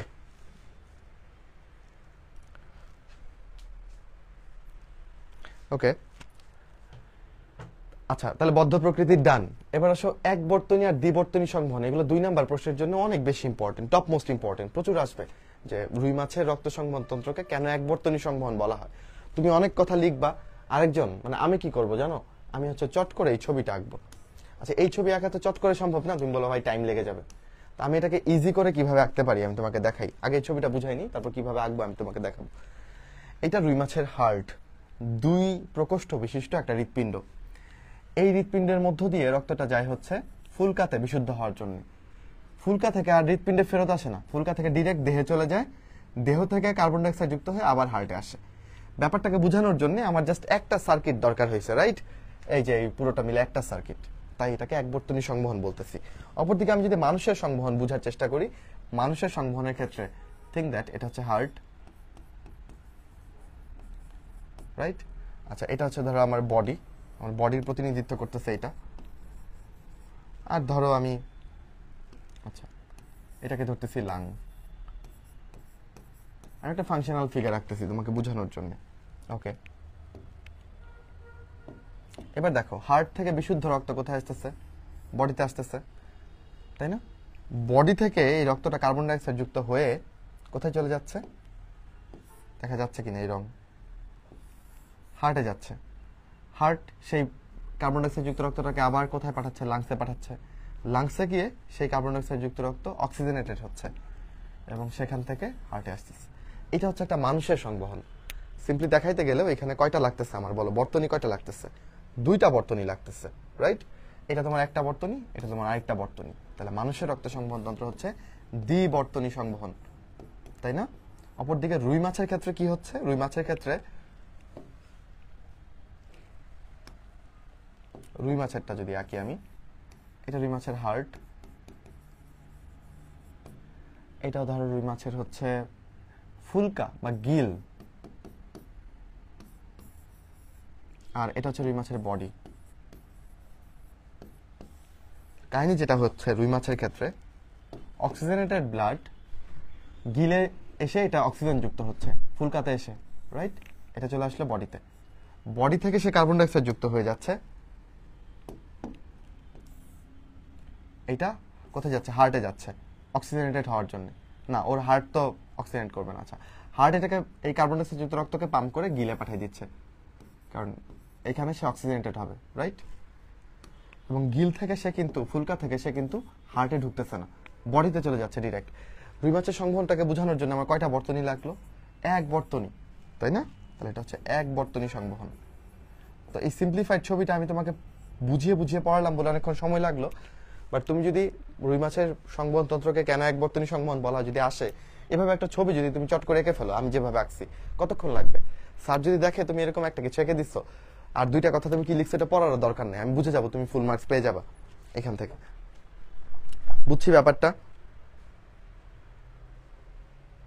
ওকে, এবার আসো রুই মাছের হার্টকে কেন ভেনাস হার্ট বলে, এটা একটা 2 নাম্বারের প্রশ্ন। তাহলে আমি অলরেডি 3টা 2 নাম্বারের প্রশ্ন বললাম, একটা কি বলছি বলো? একটা বলছি হচ্ছে যে রুই মাছের হার্টকে কেন ভেনাস হার্ট বলে, এটা পড়াবো এখন। আরেকটা বললাম এক বর্তনী সংবহন বলতে কি বুঝো, রুই মাছের সংবহন তন্ত্রকে কেন এক বর্তনী সংবহন বলা হয়, বুঝাই ফেলছি। আরেকটা প্রশ্ন হচ্ছে যে বদ্ধ এবং মুক্ত সংবহন বলতে কি বুঝো, বা রুই মাছের সংবহন তন্ত্র হচ্ছে বদ্ধ প্রকৃতির, এটা প্রমাণ করো। পারবা না? বদ্ধ প্রকৃতির কেন, এটা কিভাবে লিখবা? লিখবা যে রুই মাছের ধমনী এবং শিরাতন্ত্র রয়েছে, রক্ত ধমনী এবং শিরার মধ্যে দিয়ে পরিবাহিত হয়, দেহ গহ্বরে রক্ত কখনোই উন্মুক্ত হয় না, তাই রুই মাছের রক্ত সংবহন তন্ত্র বদ্ধ প্রকৃতি। শেষ। আচ্ছা, ভেনাস হার্ট কেন বলতেছি দেখো, তোমরা অলরেডি অনেকেই বুঝে ফেলছো। এই হার্টের ভেতরে কখনোই অক্সিজেন যুক্ত রক্ত প্রবেশ করে না, এই হার্টের সবসময়ই থাকে কি কার্বন ডাইঅক্সাইড যুক্ত রক্ত, তাই এই হার্টকে আমি ভেনাস হার্ট বলতেছি। ভেইন বা শিরা হচ্ছে কার্বন ডাইঅক্সাইড যুক্ত রক্তের প্রতিনিধিত্ব করে, তাই না? তো এই হার্টটা শিরার মতোই কাজ করতেছে। অপরদিকে আমাদের যে হার্ট, সেটার প্রকোষ্ঠ কিন্তু 4টা, চেম্বার 4টা, রাইট? 4টা চেম্বারের মধ্যে আমাদের হার্ট, যদি আমি সিম্পলিফাইড ছবি আঁকি, ধরে নাও এটাই আমাদের হার্ট। আমাদের এই যে এটা হচ্ছে রাইট অ্যাট্রিয়াম, হচ্ছে left atrium, sorry right ventricle. আচ্ছা, এটা হচ্ছে লেফট অ্যাট্রিয়াম, এটা হচ্ছে লেফট ভেন্ট্রিকল।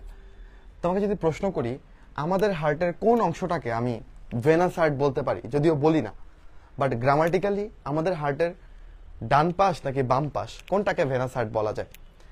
অলটুগেদার আমাদের হার্টে এক পাশে কার্বন ডাইঅক্সাইড যুক্ত রক্ত থাকে, এক পাশে অক্সিজেন যুক্ত রক্ত থাকে, কখনোই এটা মিক্সিং হয় না। কিন্তু রুই মাছের হার্টে সবসময় কার্বন ডাইঅক্সাইড যুক্ত রক্ত, তাই এটাকে ভেনাস হার্ট বলতেছি। দেখি, বলো দেখি আমাদের হার্টের কোন পাশটাকে আমরা ভেনাস হার্ট বলতে পারি? সাউন্ডের প্রবলেম হচ্ছে মাঝে মধ্যে, কি বলো? সবার হচ্ছে?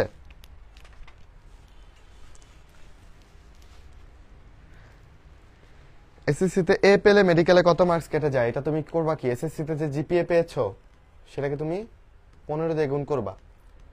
যদি এ প্লাস পেয়ে থাকো তাহলে 75 পাবা, আর যদি এর থেকে কম পাও, যদি ধরো শুধু এ পাও 4, তাহলে তোমার 15 মার্ক কেটে নিবে। আচ্ছা, ডান পাশটাকে ভেরি গুড, কারণ ডান পাশ থেকে কার্বন ডাইঅক্সাইড যুক্ত, আর বাম পাশ থেকে অক্সিজেন যুক্ত, তার মানে তোমরা বুঝতেছো। আচ্ছা, ওকে, আবার আমরা পড়াতে যাই, চলো। ভেনাস হার্ট কেন বা শিরা হৃৎপিণ্ড কেন বলতেছি পারবো আমরা। হৃৎপিণ্ডের যে, আচ্ছা আমরা একদম শুরুতে যাই, পরে এখানে আসি। রক্ত সংবহনতন্ত্রে কি কি অংশ আছে চলো আমরা দেখি, এগুলো আমরা এখন বুঝে ফেলছি, পারবো। মানুষেরটা দ্বিচক্রী সংবহন, রুই মাছেরটা এক চক্রী বা এক বর্তনী। আচ্ছা, সেকেন্ড ক্লাসে কিন্তু অবশ্যই আসতে হবে। Second class the most important class, যেখানে আমি তোমাকে হার্ট দেখাবো, ধমনীতন্ত্র শিরাতন্ত্র আলাদা করে পড়াবো, ঠিক আছে? ফুলকাগুলোকে সুন্দর করে দেখাই দিব, পটকার বিভিন্ন অংশকে স্পষ্ট করে দেখাই দিব। আচ্ছা, আজকে সবকিছু দিলে মাথায় নিতে পারবে না, তাই আজকে আমরা রক্ত সংবহন তন্ত্রের পার্টটা শেষ করব, হ্যাঁ? বা আমি আজকে ধমনী শিরাতন্ত্র তোমাকে পড়াই দিতে পারি, কালকে এটা দেখাবো, তো ক্লাসটা ভালো মতো করে নাও। আচ্ছা, 3টা উপাদান থাকে ওদের রক্ত সংবহন তন্ত্রে। রক্ত তো লাগবেই, মাস্ট। তাছাড়া লাগবে হচ্ছে হৃৎপিণ্ড, যেটা কিনা 2 প্রকোষ্ঠ বিশিষ্ট, আর রক্তনালী হিসেবে ধমনী শিরা লাগবে। আচ্ছা, রক্তের রং তো লাল, কালকে দেখবা, কাটবো আমরা। এই 2টা অংশ থাকে মানুষের রক্তের মতোই, রক্তরস এবং রক্তকণিকা। ভিন্নতা কোথায় দেখো, ওদের 2 ধরনের রক্তকণিকা থাকে, আমাদের থাকে 3 ধরনের। তাহলে ওদের কোনটা মিসিং? অনুচক্রিকা। রুই মাছের রক্ত কিন্তু জমাট বাঁধে না। মানুষের রক্ত, অন্যান্য পশুর রক্ত জমাট বেঁধে যায়।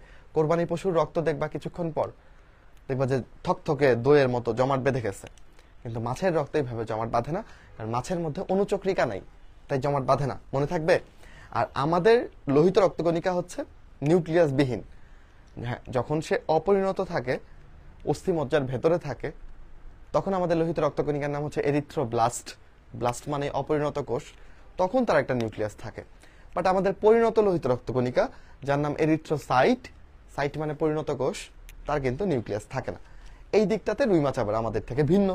রুই মাছের লোহিত রক্তকণিকাতে কিন্তু নিউক্লিয়াস থাকে, নিউক্লিয়াস যুক্ত, দেখছো, হিমোগ্লোবিন থাকে, তাই লাল রঙের।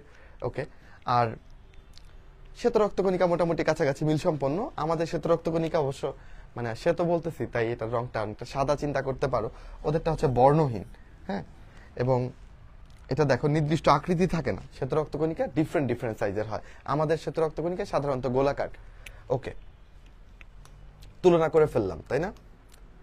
হৃৎপিণ্ডে চলে আসি। এবার এই হৃৎপিণ্ডের ছবি সবাইকে প্র্যাকটিস করতে হবে। কোন ছবিটা আঁকবো ভাই? এই তিনটা ছবি থেকে যেটা তোমার পছন্দ হয়, সবচেয়ে ভালো হয় এইটা অথবা এইটা আঁকতে পারলে, ঠিক আছে?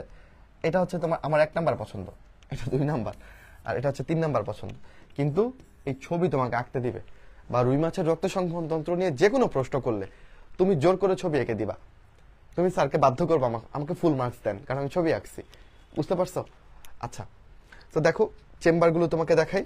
ওর একটা এট্রিয়াম থাকে বা অলিন্দ, আর একটা ভেন্ট্রিকল থাকে, এই হচ্ছে 2টা চেম্বার। এটা ছাড়া ওর একটা উপপ্রকোষ্ঠ থাকে, মানে পুরোপুরি চেম্বার হয় নাই, হালকা হালকা চেম্বার একটু হেল্প করে আর কি।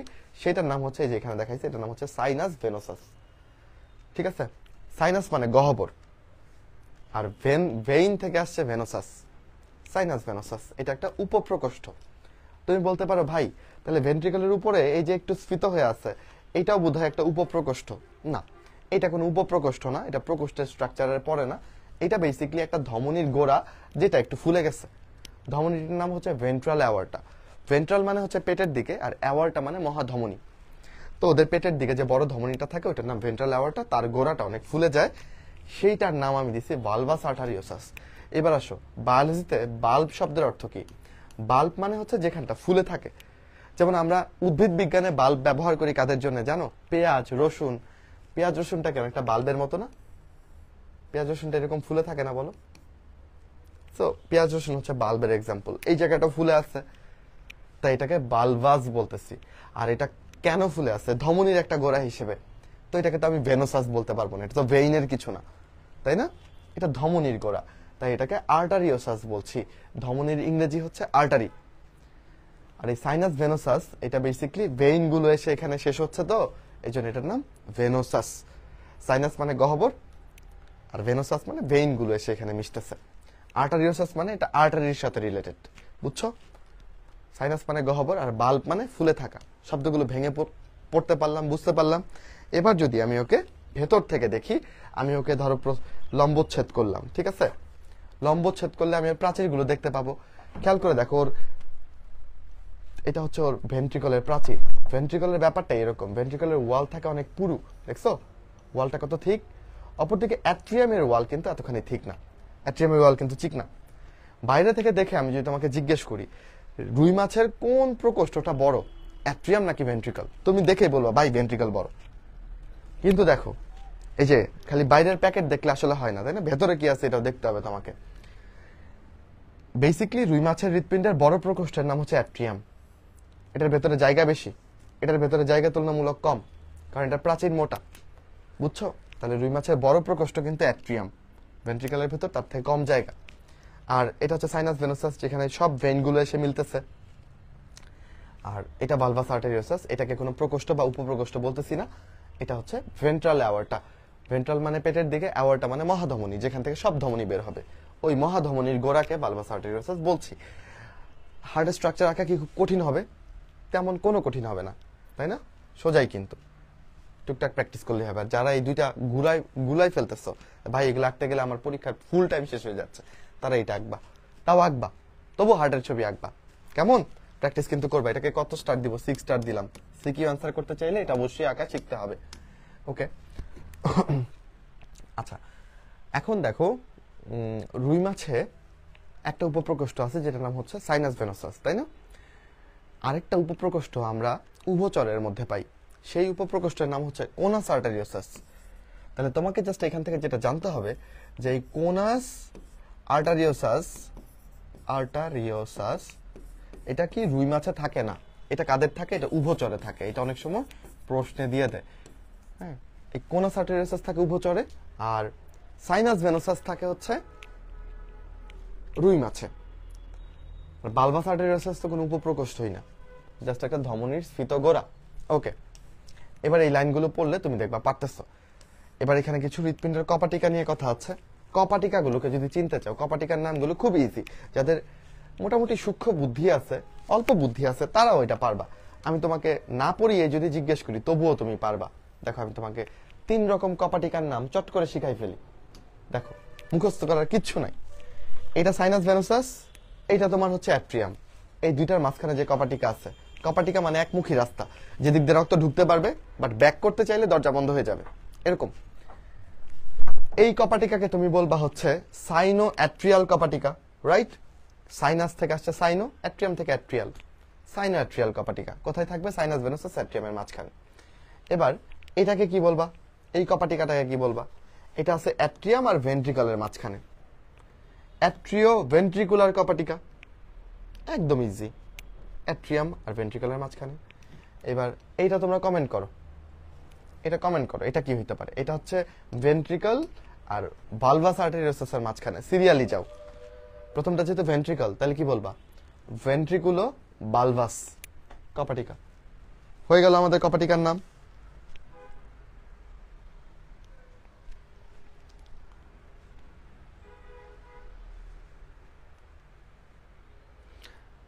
ঠিক আছে, ডান। কপাটিকা শেষ। কোথায় থাকে এটা জানলাম। তাহলে রুই মাছের হৃৎপিণ্ড নিয়ে তোমাকে যদি গঠন সম্পর্কে লিখতে বলে, অবশ্যই ছবি দিবা। তারপরে আমি তোমার atrium, ventricle, bulbus arteriosus, sinus venosus সম্পর্কে যা জানো লিখবা, কপাটিকাগুলো নিয়ে লিখবা। ফুল মার্কস না দিলে আমার দোষ। ওকে, সব বলছি কথাগুলো, আমি কিন্তু বলে ফেলছি। কেন শিরা হৃৎপিণ্ড বলে সেটাও বলে ফেলেছি। দুইটা শব্দ যেটা তোমরা মানুষের রক্ত সংবহন তন্ত্রে গেলেও খুঁজে পাবা, সিস্টল আর ডায়াস্টল। এটা বলতে আমরা কি বুঝি? হার্টের কাজ হচ্ছে সংকোচন প্রসারণ করা। এবার বায়োলজির ভাষাতে হার্ট যখন সংকোচন করছে তখন এটাকে সিস্টল বলবা, হার্ট যখন প্রসারিত হচ্ছে তখন এটাকে ডায়াস্টল বলবা। প্রসারিত হলে হার্ট বড় হয় না, শব্দটাও কিন্তু বড়, ডায়াস্টল। সিস্টল হলে সংকুচিত হয়, শব্দটাও ছোট, সিস্টল। সেটা মিস করার কিছু নেই। এবার রক্তের গতিপথটা যদি আমরা একটু খেয়াল করি, দেখো এখানে গতিপথটা দিয়েছে, আমি তোমাকে আরেকটু সুন্দর করে বুঝাই। আমরা এখানে এঁকেছিলাম রক্তের গতিপথ। বেসিকলি এই যে বডি থেকে রক্তটা কি দিয়ে আসবে বলো? শিরা দিয়ে আসবে, তাই না? শিরা, এই সমস্ত শিরা মিশে কোথায় জানো? সব রকমের শিরা, বডি থেকে আসা সব রকমের শিরা মিশে হচ্ছে ডাক্টাস কুভেরিতে। নাম কি এটার বলো? ডাক্টাস। ডাক্ট মানে নালী, আর বিজ্ঞানীর নাম অনুযায়ী এটার নাম হচ্ছে কুভেরি। কুভেরি, এই ডাক্টাস কুভেরি হার্টের খুব কাছাকাছি এটা, বাট আমি লেখার জন্য একটু দূরে লিখলাম। তাহলে বডি থেকে সমস্ত শিরার মাধ্যমে রক্ত এসে পড়লো ডাক্টাস কুভেরিতে। ডাক্টাস কুভেরি থেকে এটা যাবে কোথায়? Sinus venosus. সাইনাস ভেনোসাস, তার মানে হার্টে কিন্তু ঢুকে গেল, হার্টের উপপ্রকোষ্ঠে ঢুকে গেছে। এর পরের সিকোয়েন্স আশা করি তুমি পারো। সাইনাস ভেনোসাস থেকে কই যাবে? অ্যাট্রিয়াম, তাই না? অ্যাট্রিয়াম থেকে ভেন্ট্রিকল, এরপর ভেন্ট্রিকল থেকে কোথায়? দেখে হার্টের ছবি দেখে বলো তুমি। ডাক্টাস কুভেরিতে আসলো সমস্ত শিরা থেকে। ডাক্টাস কুভেরি থেকে সাইনাস ভেনোসাস, এখান থেকে অ্যাট্রিয়াম, অ্যাট্রিয়াম থেকে ভেন্ট্রিকল, ভেন্ট্রিকল থেকে ভালভাস আর্টেরিওসাস, এবং ফাইনালি ভালভাস আর্টেরিওসাস থেকে ভেন্ট্রাল অ্যাওর্টা ধমনী তন্ত্রে প্রবেশ করে ফেলবে, তাই না? ওকে, হিসেব ডান। রক্তের গতিপথ তাহলে আমরা বুঝে গিয়েছি। ভালভাস আর্টেরিওসাস থেকে ডিরেক্ট ফুলকা না দেখিয়ে আমি যদি এখানে বলে দিই যে ভালভাস আর্টেরিওসাস থেকে কি ভেন্ট্রাল অ্যাওর্টা, তারপর ভেন্ট্রাল অ্যাওর্টার মাধ্যমে ফুলকা। ভেন্ট্রাল অ্যাওর্টা, ভেন্ট্রাল মানে পেটের দিকে, আর অ্যাওর্টা মানে মহাধমনী, এইটা থেকে তারপর ফুলকা, ফুলকা থেকে সারা দেহ। এবার এইটা আমাদের সিকিউর জন্য ইম্পর্টেন্ট। রুই মাছের হৃৎপিণ্ডের সাথে মানুষের হৃৎপিণ্ডের তুলনা, বা রুই মাছের রক্ত সংবহন তন্ত্রের সাথে মানুষের রক্ত সংবহন তন্ত্রের তুলনা। চলো চট করে দেখে ফেলি। রুই মাছের হৃৎপিণ্ডের প্রকোষ্ঠ হচ্ছে 2টা, মানুষের হচ্ছে 4টা। রুই মাছের একটা উপপ্রকোষ্ঠ আছে সাইনাস ভেনোসাস, মানুষের 4টা প্রপার প্রকোষ্ঠ আছে, কোনো উপপ্রকোষ্ঠ নাই। তাই না? আচ্ছা, রুই মাছে দেখো ভেন্ট্রিকল থেকে যেটা বের হয় সেটাকে আমরা ভেন্ট্রাল অ্যাওয়ার্টা বলতেছি। আর মানুষের হৃৎপিণ্ডের ভেন্ট্রিকল থেকে একটা হচ্ছে পালমোনারি অ্যাওয়ার্টা, আরেকটা হচ্ছে সিস্টেমিক অ্যাওয়ার্টা। সিস্টেমিক অ্যাওয়ার্টার মাধ্যমে অক্সিজেন যুক্ত রক্ত সারা দেহে যায়, পালমোনারি অ্যাওয়ার্টার মাধ্যমে কার্বন ডাইঅক্সাইড যুক্ত রক্ত ফুসফুসে যায়। তারপর দেখো এখানে ডাক্টাস কুভেরি বলে দুইটা বড় শিরা আছে, মানুষের এরকম কোনো ডাক্টাস কুভেরি নেই। তারপর ওদেরটা ভেনাস আর্ট, রুই মাছেরটা। মানুষেরটা কখনোই ভেনাস আর্ট না, এক পাশে অক্সিজেন যুক্ত, এক পাশে কার্বন ডাইঅক্সাইড যুক্ত রক্ত চলাচল করে হার্টে। তাহলে 5টা পার্থক্য আমরা পারবো। আর আরো আছে পার্থক্য, এটা একচক্রী সংবহন, এটা দ্বিচক্রী সংবহন। রুই মাছের হৃৎপিণ্ড ফুলকার সাথে সংযুক্ত হয়, সমন্বয় করে কাজ করে। মানুষের ফুলকানে আছে ফুসফুস। তারপরে সবকিছু ইনশাল্লাহ। দেখো রুই মাছের রক্তনালী কয় রকম? 3 রকম, ধমনী, শিরা এবং কৈশিক জালিকা। বেসিক্যালি ধমনী থেকে ধমনীগুলো যায়, এটা ধরো ধমনী, তাই না? ধমনীগুলো ছোট ছোট ভাগে ভাগ হয়, এই ছোট ভাগগুলো আরো ছোট ভাগে ভাগ হয়, এই ছোট ভাগগুলোর নাম হচ্ছে কৈশিক জালিকা। তাহলে ধমনী থেকে কৈশিক জালিকার সৃষ্টি হয় কেমন?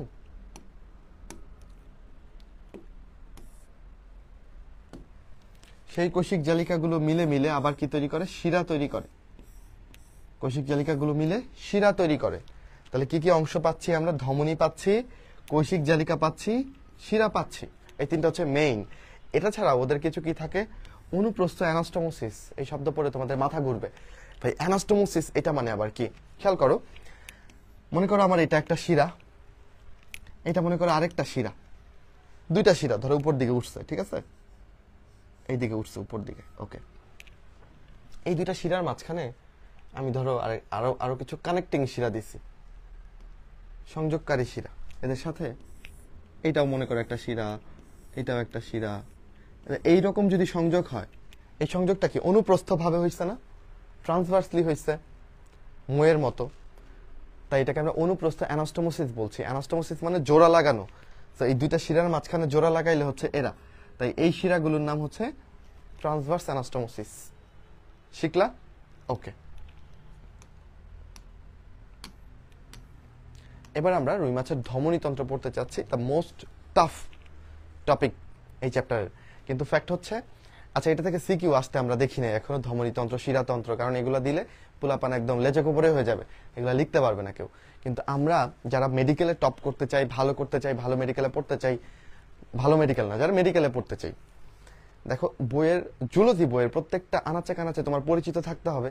একটা পেজ যদি তোমার একটু দ্বিধাযুক্ত থাকে বা ভালো মতো পড়া না হয়ে থাকে, তুমি দেখবা মনে কনফিডেন্স পাচ্ছ না, তুমি পরীক্ষার আগে ভয় পাবা যে এইটা বোধহয় আমি পারবো না, এই পেজ থেকে প্রশ্ন আসলে কি করব, তাই না?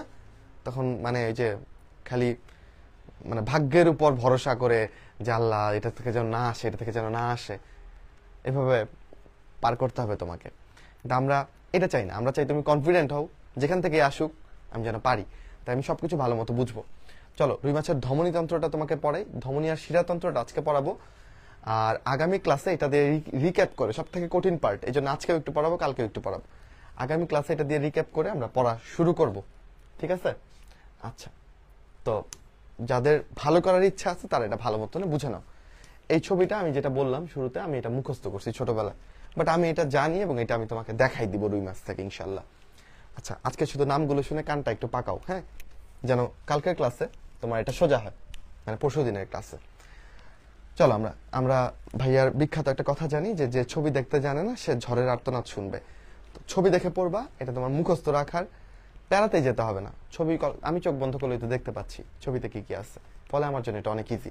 আসো, রুই মাছের হার্টকে তুমি দেখতে পাচ্ছ, এটাকে আমি নীল রং করে দিচ্ছি কারণ এটা ভেনাস হার্ট।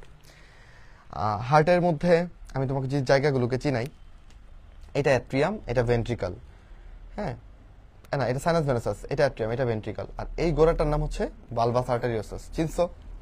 বালভাস আর্টেরিওসাস থেকে যে ধমনী উঠে যায় সেটার নাম কি ছিল রে?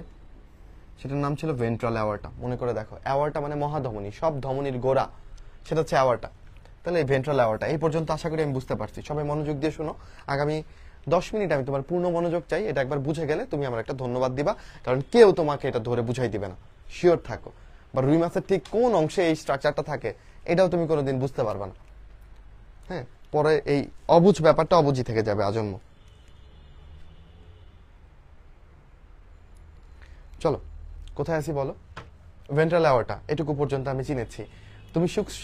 তুমি শুনছো যে এই ভেন্ট্রাল অ্যাওর্টার মাধ্যমে কার্বন ডাইঅক্সাইড যুক্ত রক্ত কোথায় যাবে? ফুলকাতে যাবে। ফুলকাতে গিয়ে সেটা বিশুদ্ধ হবে। চলো দেখি আমরা সেটা কিভাবে যাচ্ছে। এইগুলো হচ্ছে ফুলকা। রুই মাছের ফুলকা থাকে 4 জোড়া, ঠিক আছে? রুই মাছের ফুলকা 4 জোড়া। আমি এখানে এক পাশের ফুলকা দেখাইছি।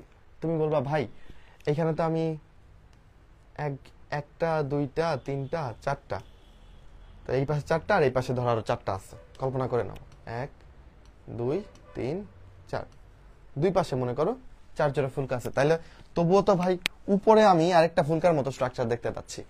দেখো এইটাকে আমি পুরোপুরি ফুলকা বলতেছি না, এটা ফুলকার সব বৈশিষ্ট্য মানতেছে না। এটাকে আমি সিউডো ব্রাঙ্ক বলতেছি। সিউডো মানে মিথ্যা, আর ব্রাঙ্ক মানে ফুলকা। তো এটা মেইনলি রুই মাছের ফুলকা, মেইন ফুলকা না। রুই মাছের মেইন ফুলকা হচ্ছে যেখানে গ্যাসের এক্সচেঞ্জ হয়। 4 জোড়া ফুলকা আছে। ফুলকার ব্যাপারে কিছু কনফিউশন আছে, সেগুলো ক্লিয়ার করি চলো। রুই মাছের ফুলকা কতগুলো? 4 জোড়া, ঠিক আছে। ফুলকা প্রকোষ্ঠ কতগুলো?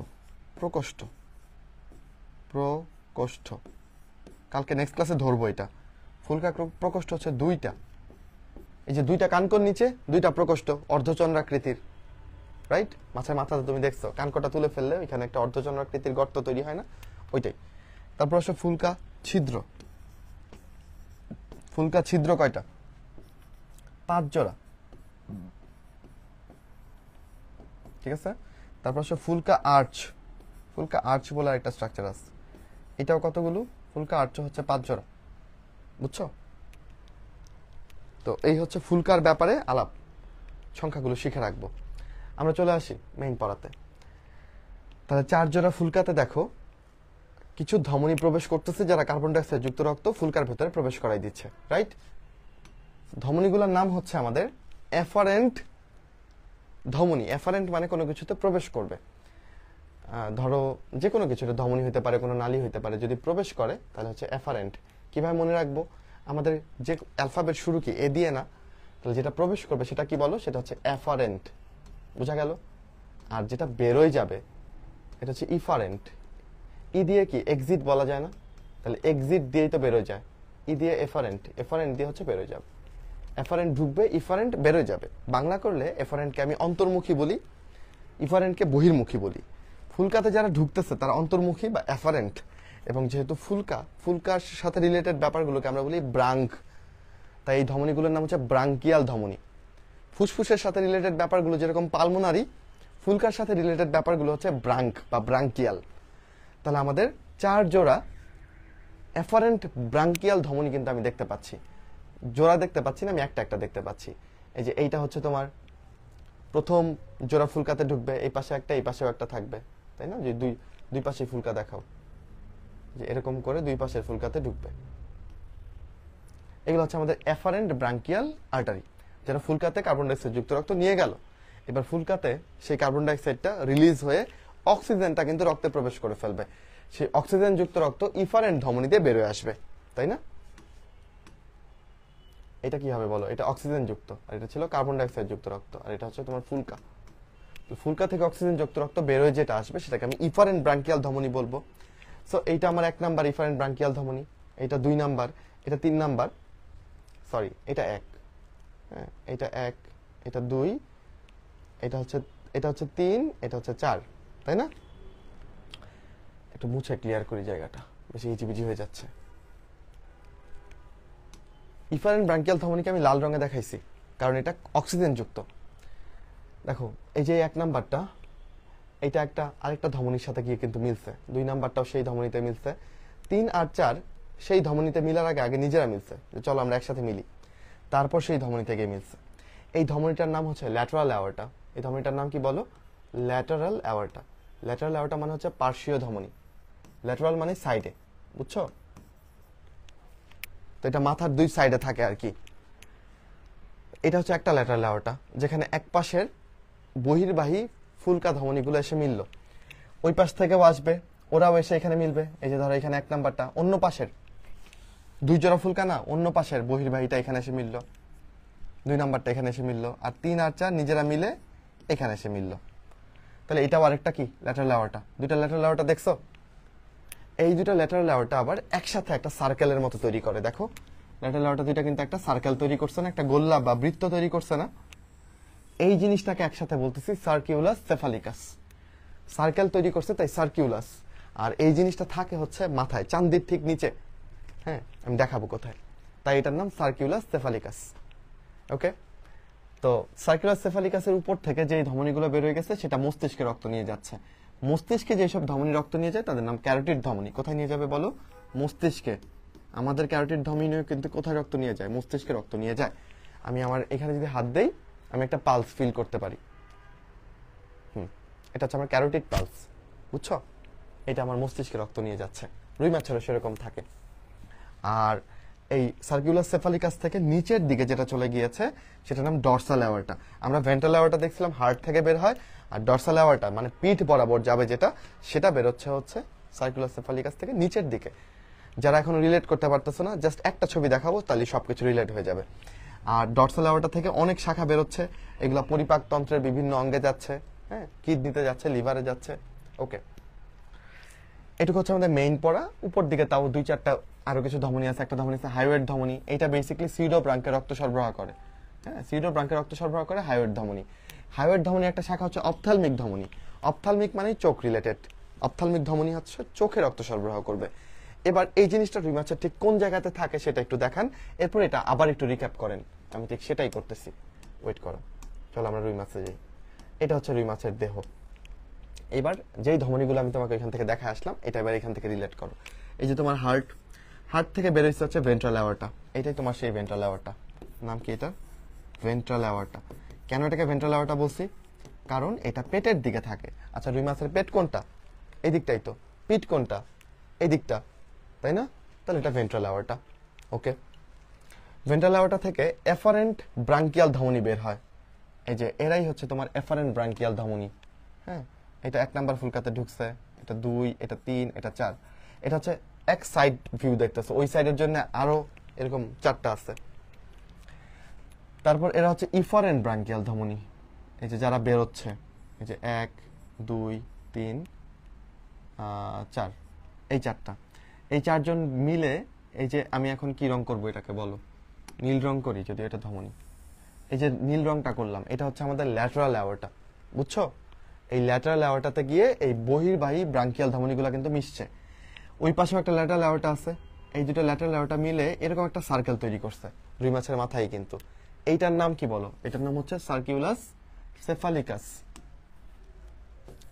সার্কিউলাস সেফালিকাস। সেফালো মানে কি? মাথা, ঠিক আছে? তো মাথায় থাকতেছে সার্কেলটা। এই সার্কুলার সেফালিকাস থেকে সামনের দিকে যারা বেরিয়েছে ওদেরকে আমরা কি বলছি? ক্যারোটিড ধমনী। ক্যারোটিড ধমনী কোথায় রক্ত সরবরাহ করছে? ওর মস্তিষ্কে। এখানে ওর ব্রেইন আছে, বুঝছো? এই ব্রেইনে রক্ত সরবরাহ করতেছে কে? ক্যারোটিড ধমনী। দেখছো? আচ্ছা, এই ধমনীটার নাম কি? যেটা কিনা তোমার সিউডো ব্রাঙ্কে রক্ত সরবরাহ করতেছে, এইটার নাম হচ্ছে হাইওয়েড ধমনী। আমরা শিখে আসলাম ওই ছবি থেকে, হাইওয়েড। ঠিক আছে? এরপর দেখো এখানে হচ্ছে ওর চোখ আছে। এই চোখে যে রক্ত সরবরাহ করতেছে ধমনীটা, এটার নাম কি? অপথ্যালমিক ধমনী। অপথ্যালমিক ধমনী, ঠিক আছে? সার্কুলার সেফালিকাস থেকে পেছন দিকে যে ধমনীটা চলে গেছে সেটার নাম কি দিছিলাম বলো? সেটার নাম দিছিলাম আমরা ডরসাল অ্যাওর্টা বা পৃষ্ঠীয় মহাধমনী। এটা পিঠ বরাবর গেছে, তো এই জন্য এটার নাম কি বলো? পৃষ্ঠীয় মহাধমনী। এই যে যদি ধমনী নীল রং করে দিলাম বোঝানোর জন্য, তাহলে এটার নাম হচ্ছে ডরসাল অ্যাওর্টা। ডরসাল মানে পিঠ, ভেন্ট্রাল মানে পেট, হলো? ডরসাল অ্যাওর্টা যাত্রাপথে দেখো কতগুলো শাখা দিচ্ছে, যকৃতে, অন্ত্রে, জননাঙ্গে, বৃক্কে, দেখছো? এবং লাস্টে লেজে যে ধমনীটা প্রবেশ করেছে সেটার নাম দিয়েছে কর্ডাল ধমনী। কর্ডা মানেই হচ্ছে লেজ। কেমন? কর্ডাল ধমনী লেজে সরবরাহ করছে। এই হচ্ছে রুই মাছের ধমনী তন্ত্র। এবার আমরা এটার সাথে আবার একটু বলো, কে কে বুঝছো? সিউডো ব্রাঙ্কের রক্ত কে নিয়ে যাবে? হাইওয়েড ধমনী। হাইওয়েড। এইটা আরেকবার বলবো, আমি জানি আরেকবার বলবো, একবারে ধরতে পারলে তুমি লেজেন্ড। হ্যাঁ, তাও আমি বিশ্বাস করি যে তুমি অনেকখানি বুঝতে পারছো না বুঝার থেকে। এবার চলো, এবার আমরা রুই মাছের ধমনী দেহ থেকে দেখছি এই জিনিসটা। আবার এই যে শুধু দেহ ছাড়া হার্ট, হার্ট থেকে বেরোচ্ছে ভেন্ট্রাল অ্যাওর্টা, ভেন্ট্রাল অ্যাওর্টা থেকে ফুলকার ভেতরের ধমনীগুলো ঢুকছে, তাদের নাম কি? এফারেন্ট ব্রাঙ্কিয়াল ধমনী। কার্বন ডাইঅক্সাইড যুক্ত রক্ত ফুলকার হাতে দিচ্ছে, ফুলকা সেগুলোকে বিশুদ্ধ করে অক্সিজেন যুক্ত বানাই দিচ্ছে, ইফারেন্ট ব্রাঙ্কিয়াল ধমনী দিয়ে তারা বের হয়ে আসছে। ইফারেন্ট গুলা কোথায় মিললো? ইফারেন্ট গুলা মিললো হচ্ছে ল্যাটারাল অ্যাওর্টাতে, তাই না? ল্যাটারাল অ্যাওর্টা দুইটা মিলে তৈরি করছে এরকম সার্কেল, এটার নাম হচ্ছে সার্কুলার সেফালিকাস। সার্কুলার সেফালিকাসের সামনের দিকে গেছে ক্যারোটিড ধমনী, পেছন দিকে আসছে হচ্ছে ডরসাল অ্যাওর্টা। ডরসাল অ্যাওর্টা সারা দেহে রক্ত সাপ্লাইকারী ব্রাঞ্চগুলা দিবে, ক্যারোটিড ধমনী মস্তিষ্কে রক্ত নিয়ে যাবে, আর এই পাশ দিয়ে সিউডো ব্রাঙ্কে হাইওয়ের ধমনী রক্ত সরবরাহ করবে, চোখে রক্ত সরবরাহ করবে অপথালমিক ধমনী। এই ছিল ওর ধমনী তন্ত্র। বলো কে কতখানি বুঝছো? আচ্ছা, বুঝলে সেই। এবার আমি এটাকে ফ্লো চার্ট আকারে লিখবো, ঠিক আছে? বুঝে ছাড়বো, বুঝবে না মানে? দেখো তাহলে এটা হচ্ছে রুই মাছের হার্ট। ছবিটা এবার কল্পনা করবা, আমি আঁকতেছি। হার্ট থেকে কি বেরোইলো বলো? এটার নাম কি? এটার নাম হচ্ছে ভেন্ট্রাল অ্যাওর্টা। Ventral aorta. আচ্ছা, ভেন্ট্রাল অ্যাওর্টা গেল। ভেন্ট্রাল অ্যাওর্টা থেকে যে শাখাগুলো বের হইলো, এই শাখাগুলো ফুলকাতে গেছে, এদের নাম কি দিবা? অ্যাফারেন্ট ব্রাঙ্কিয়াল ধমনী, তাই না? চারটা এরকম যাবে দুই পাশের ফুলকাতে, এদের নাম হচ্ছে অ্যাফারেন্ট বা অন্তর্মুখী, যেহেতু ফুলকাতে ঢুকতেছে। ব্রাঙ্কিয়াল, ব্রাঙ্কিয়াল ধমনী। ওকে, কোথায় ঢুকতেছে এরা? ফুলকাতে। ফুলকাকে আমি লাল রং করে দিই, ধরো ধরো এইগুলো হচ্ছে ফুলকা, ঢুকলো। এরপর ফুলকা থেকে যে বেরোয় আসবে ধমনীটা, সেটা অক্সিজেন যুক্ত, বুঝছো? অক্সিজেন যুক্ত এই ধমনীগুলোর নাম দিছি আমরা কি? ইফারেন্ট ব্রাঙ্কিয়াল ধমনী। ইফারেন্ট, ইফারেন্ট ব্রাঙ্কিয়াল ধমনী। ব্রাঙ্কিয়াল মানে ফুলকা রিলেটেড। এরা এসে কোথায় মিশলো? এটার নাম কি? এটার নাম হচ্ছে ল্যাটারাল অ্যাওর্টা। এটার নাম কি বলো? ল্যাটারাল অ্যাওর্টা, পার্শ্বীয় মহাধমনী, ল্যাটারাল অ্যাওর্টা। এরকম দুইটা ল্যাটারাল অ্যাওর্টা থাকে দুই পাশের জন্য, রাইট? এটা একটা ল্যাটারাল অ্যাওর্টা, এই পাশে মনে করো আরেকটা ল্যাটারাল অ্যাওর্টা আছে। আচ্ছা, এটা হচ্ছে ওই পাশে অন্য পাশের ফুলকা থেকে আসা ইফারেন্ট ব্রাঙ্কিয়াল ধমনীগুলো এখানে এসে মিলবে, তাই না? এবার দুইটা ল্যাটারাল অ্যাওর্টা মিলে যায়, মিলে গিয়ে তারা তৈরি করে সার্কুলার সেফালিকাস। দুইটা ল্যাটারাল অ্যাওর্টা মিলে কি তৈরি করলো? সার্কুলার সেফালিকাস। এখান থেকে সামনের দিকে যাবে ক্যারোটিড ধমনী, যেটা মস্তিষ্কে রক্ত দিবে, পেছন দিকে যাবে ডরসাল অ্যাওর্টা। ডরসাল অ্যাওর্টা কি করবে রে? সারা দেহে রক্ত নিয়ে যাবে পৃষ্ঠ বরাবর। এই তো, এইটাই মেইন কথা। বলো কে কে বুঝছো? এখন একটু বলো যে ভাই বুঝছি অথবা বুঝি নাই।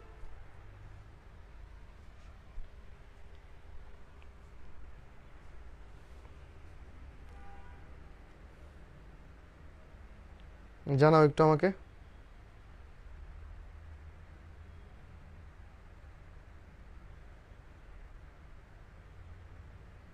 আচ্ছা, অধিকাংশ জানাইছে যে ক্লিয়ার হয়েছে, বুঝতে পারছো ব্যাপারটা।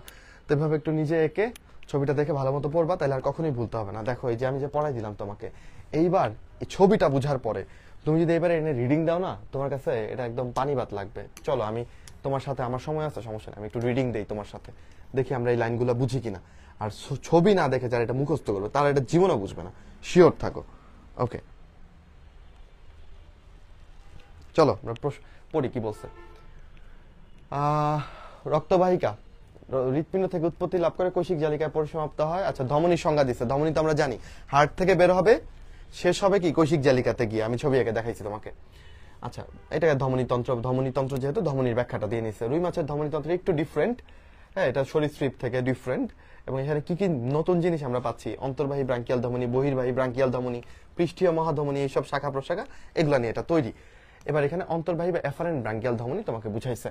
আচ্ছা, তাহলে এফারেন্ট ব্রাঙ্কিয়াল ধমনীগুলো কোত্থেকে সৃষ্টি হচ্ছে বলতো? ভেন্ট্রাল অ্যাওর্টা থেকে।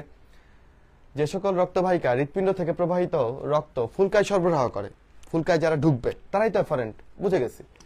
রুই মাছের 4 জোড়া অন্তর্বাহী ব্রাঙ্কিয়াল ধমনী থাকে, 4 জোড়া ফুলকায়, 4 জোড়া অন্তর্বাহী ব্রাঙ্কিয়াল ধমনী রক্ত নিয়ে যাবে, সিম্পল হিসাব।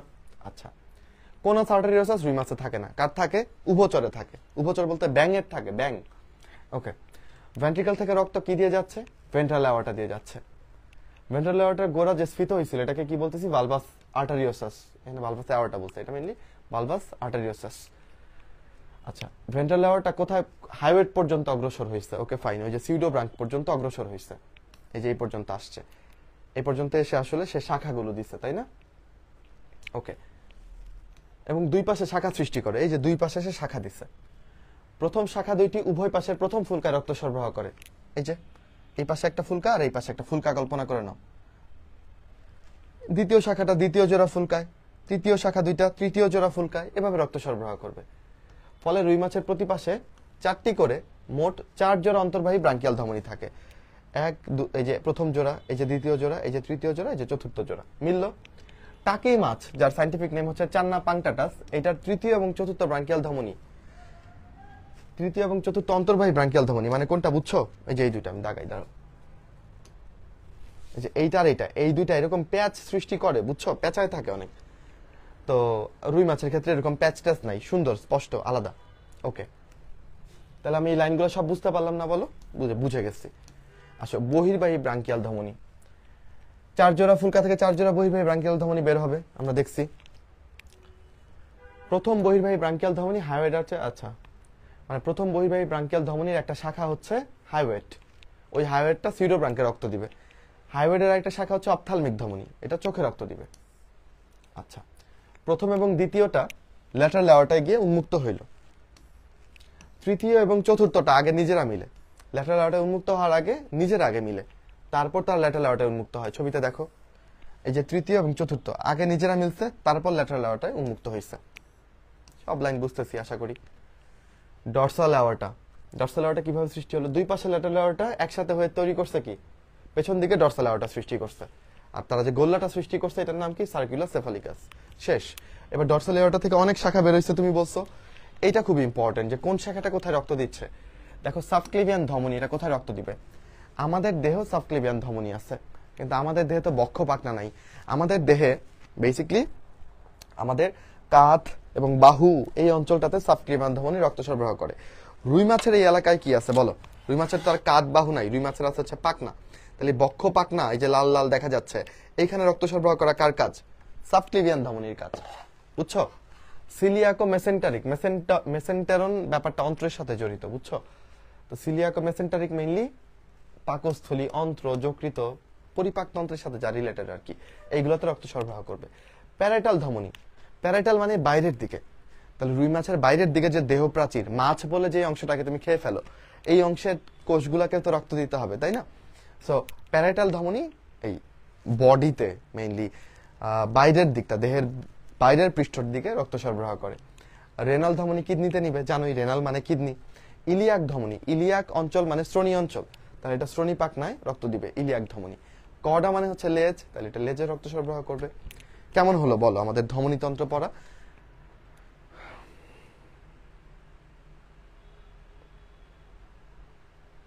বুঝছো ধমনীতন্ত্র? আই গেস এত সময় নিয়ে ধমনীতন্ত্র কেউ কোথাও পড়াবে না, শুধু একটাই কারণে যে এটা আসবে না। বাট আমি বিশ্বাস করি আমার ক্লাস যারা করে তাদের মধ্যে কেউ কেউ আছে যে খুব ভালো করবে, একদম টপ রেজাল্টটা করবে। তাহলে তার কনসেপ্ট হতে হবে একদম টপ লেভেলের। আমরা এখন কারেন্টলি ডিভিশনাল এক্সামগুলো নিচ্ছি এবং সেখানে যারা ফার্স্ট হচ্ছে, আমি শিওর যে ওদের কনসেপ্ট আসলে একদম ক্রিস্টাল ক্লিয়ার হওয়ার জন্যই ওরা আসলে এত ভালো রেজাল্ট করতে পারতেছে। মুখস্থ করে এরকম ফার্স্ট হওয়া, সেকেন্ড হওয়া সম্ভব না, বুঝছো? ওকে, চলো আমরা রুই মাছের শিরাতন্ত্র পড়ে আজকের ক্লাস শেষ করবো। রুই মাছের শিরাতন্ত্র, এটাও সিকিউর জন্য তেমন ইম্পর্টেন্ট না, আসে নাই কখনো, কিন্তু আমরা বুঝে রাখবো। যতটুকু বুঝাবো ওইটুকু বুঝলেই হবে। এখানে ছবিটা দেখো, আমরা শিরাতন্ত্রটা আলাদাভাবে তোমাকে দেখানো সম্ভব না, শিরাগুলো খুঁজে পাওয়া টাফ, কিন্তু ধমনীতন্ত্রটা আগামী ক্লাসে আবার একটু ইন্ট্রো দিয়ে আমি যখন মাছ কাটাকুটি করব তখন আবার একটু দেখানোর চেষ্টা করব। হার্ট, এফারেন্ট ব্রাঙ্কিয়াল ধমনী, এগুলো আশা করি দেখাবো। আজকে মাথায় সেট করো ব্যাপারগুলো ছবি দেখে। আচ্ছা আসো, তাহলে অলরেডি আমি রুই মাছের হার্টকে চিনি, এটা হচ্ছে ওর হার্ট, তাই না? এইটুকু হার্ট। হার্টের ঠিক নিচেই গাঢ় রঙের একটা স্ট্রাকচার থাকে, ওটা লিভার। আর লিভারের থেকে কিডনি বড়, দেখছো? লিভার ছোট্ট, কিডনি তার চেয়ে অনেক বড়। আচ্ছা, তো এই অংশগুলো আমি শিখলাম। এবার দেখো এখানে লিখছে কডাল শিলা, না কডাল শিলা না, কডাল আসলে শিরা। এই কডাল শিরা লেজ থেকে কার্বন ডাইঅক্সাইড যুক্ত রক্ত নিয়ে আসবে, ঠিক আছে? আচ্ছা, তারপরে কি দেখতে পাচ্ছি? এখানে দেখবা কার্ডিনাল শিরা আছে। এবার কার্ডিনাল মানে কি? কার্ডিনাল মানে হচ্ছে প্রধান। এটা আবার কার্ডিয়াক থেকে আসে নাই, যে হৃৎপিণ্ড রিলেটেড না। যেমন আমি তোমাকে বললাম যে তোমার 5টা কার্ডিনাল ফিচার বলো, মানে তোমার প্রধান 5টা বৈশিষ্ট্য বলো, যেটা দিয়ে আমি তোমাকে চিনতে পারবো, বুঝছো? রুই মাছের এরকম প্রধান শিরাগুলোকে আমি কার্ডিনাল শিরা বলছি। কয়টা কার্ডিনাল শিরা থাকে? চারটা কার্ডিনাল শিরা। এর মধ্যে দুইটা আসে সামনের দিক থেকে, মানে মাথার দিক থেকে, দুইটা আসছে লেজের দিক থেকে বা পশ্চাৎ দিক থেকে। তাহলে দেখো এই যে মাথার দিক থেকে যে আসছে এদেরকে আমরা সম্মুখ কার্ডিনাল শিরা বলতেছি। একটা ডান পাশের একটা বাম পাশের, তাই না? এটা রাইট, এটা লেফট। চিনছো? দুইটা কার্ডিনাল শিরা সম্মুখ কার্ডিনাল। এবার দুইটা পশ্চাৎ কার্ডিনাল শিরা চিনি চলো। এই যে এটা লাল রং করতে বুঝাই, এটা একটা পশ্চাৎ কার্ডিনাল, এটা একটা পশ্চাৎ কার্ডিনাল। তাহলে একটা রাইট, একটা লেফট, চারটা কার্ডিনাল শিরা কিন্তু আমরা দেখে ফেলছি, ঠিক না? এবার আসো আর কি কি শিরা আছে। ইনফিরিয়র জুগুলার শিরা আমাদের মস্তিষ্কে অক্সিজেন যুক্ত রক্ত নিয়ে যায় ক্যারোটিড ধমনী, আর সেখান থেকে কার্বন ডাইঅক্সাইড যুক্ত রক্ত ফেরত নিয়ে আসে জুগুলার শিরা। এবার এটা আমাদের বডির ক্ষেত্রেও সত্য, হ্যাঁ, রুই মাছের ক্ষেত্রে যা আমাদের ক্ষেত্রেও তা। তো জুগুলার শিরা হচ্ছে মস্তিষ্ক থেকে কার্বন ডাইঅক্সাইড যুক্ত রক্ত নিয়ে আসবে। বক্ষ পাকনায় রক্ত নিয়ে যাচ্ছিল সাবক্লিভিয়ান ধমনী, সেখান থেকে কার্বন ডাইঅক্সাইড যুক্ত রক্ত নিয়ে আসবে সাবক্লিভিয়ান শিরা।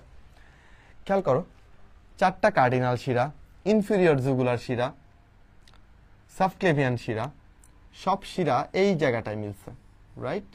এই যে গোল্লাটা দিলাম, এই জায়গাটায় সব শিরা এসে মিলছে।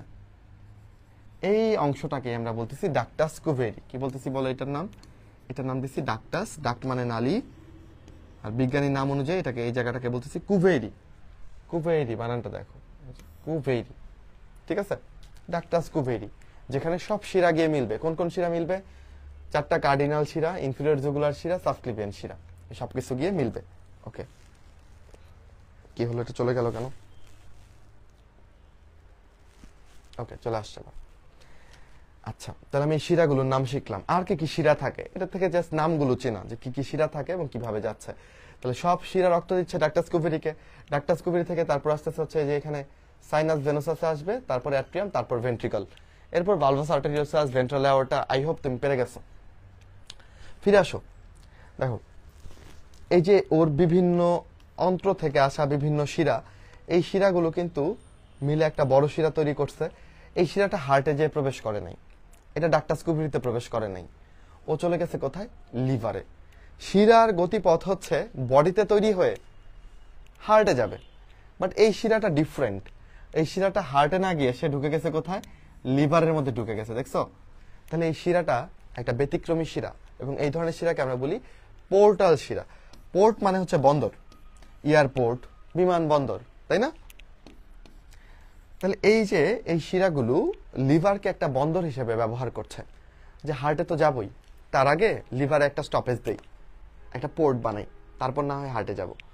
তাই এটাকে আমি পোর্টাল শিরা বলছি। যদি এটা হার্টে চলে যেত তাহলে আমি আর এটাকে পোর্টাল শিরা বলতাম না। কি পোর্টাল? এটা এটা হেপাটিক পোর্টাল শিরা। আমাদের দেহেও এরকম হেপাটিক পোর্টাল শিরা আছে, হ্যাঁ। এবং এই শিরা থাকায় আমাদের লাভ হচ্ছে, কারণ ধরো আমার অন্ত্র থেকে যে শোষিত খাবার, ক্ষুদ্রান্তে খাবার শোষিত হচ্ছে না, এই খাবারগুলো সবগুলো হেপাটিক পোর্টাল শিরার মাধ্যমে আগে লিভারে যাচ্ছে। লিভার যেই পরিমাণ খাবার সঞ্চিত করতে হবে সঞ্চয় করে ফেলতেছে, বাকিটুকু সে হার্টে পাঠাচ্ছে, হার্ট পাম্প করে সেটা সারা দেহে পাঠাচ্ছে। বুঝতে পারলে খুব ভালো, না বুঝতে পারলে প্যারা নেই। আচ্ছা, সো যদি পোর্টাল শিরা না থাকতো তাহলে আমার শোষিত সব খাবার হার্টে যাইতো, হার্টের উপর লোড বাড়তো, হার্টকে আরো বেশি পাম্প করতে হইতো, সেই সব খাবার আবার সারা দেহে যাইতো, সারা দেহের আবার সব খাবার লাগতো না, কিছু অংশ বিচ্ছিন্নভাবে বিভিন্ন জায়গায় সঞ্চিত থাকতো। এটা ভেজাল।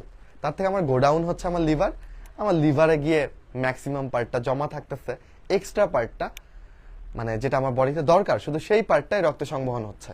তো পোর্টাল শিরা কিন্তু আমাদের এই সুবিধাটা দিচ্ছে। সেম কথা রুই মাছের ক্ষেত্রেও, আমাদের মতো রুই মাছের হেপাটিক পোর্টাল শিরা আছে। আমাদের থেকে ব্যতিক্রম হচ্ছে ওদের রেনাল পোর্টাল শিরা। আমাদের কোনো রেনাল পোর্টাল শিরা নাই, রুই মাছের আছে সেটা। রুই মাছের এখানে এই কোরাল শিরার একটা পার্ট কিডনিতে প্রবেশ করে, ঢুকে ক্যাপিলারিতে ভাগ হয়, ভাগ হয়ে আবার বেরোয় পড়ে।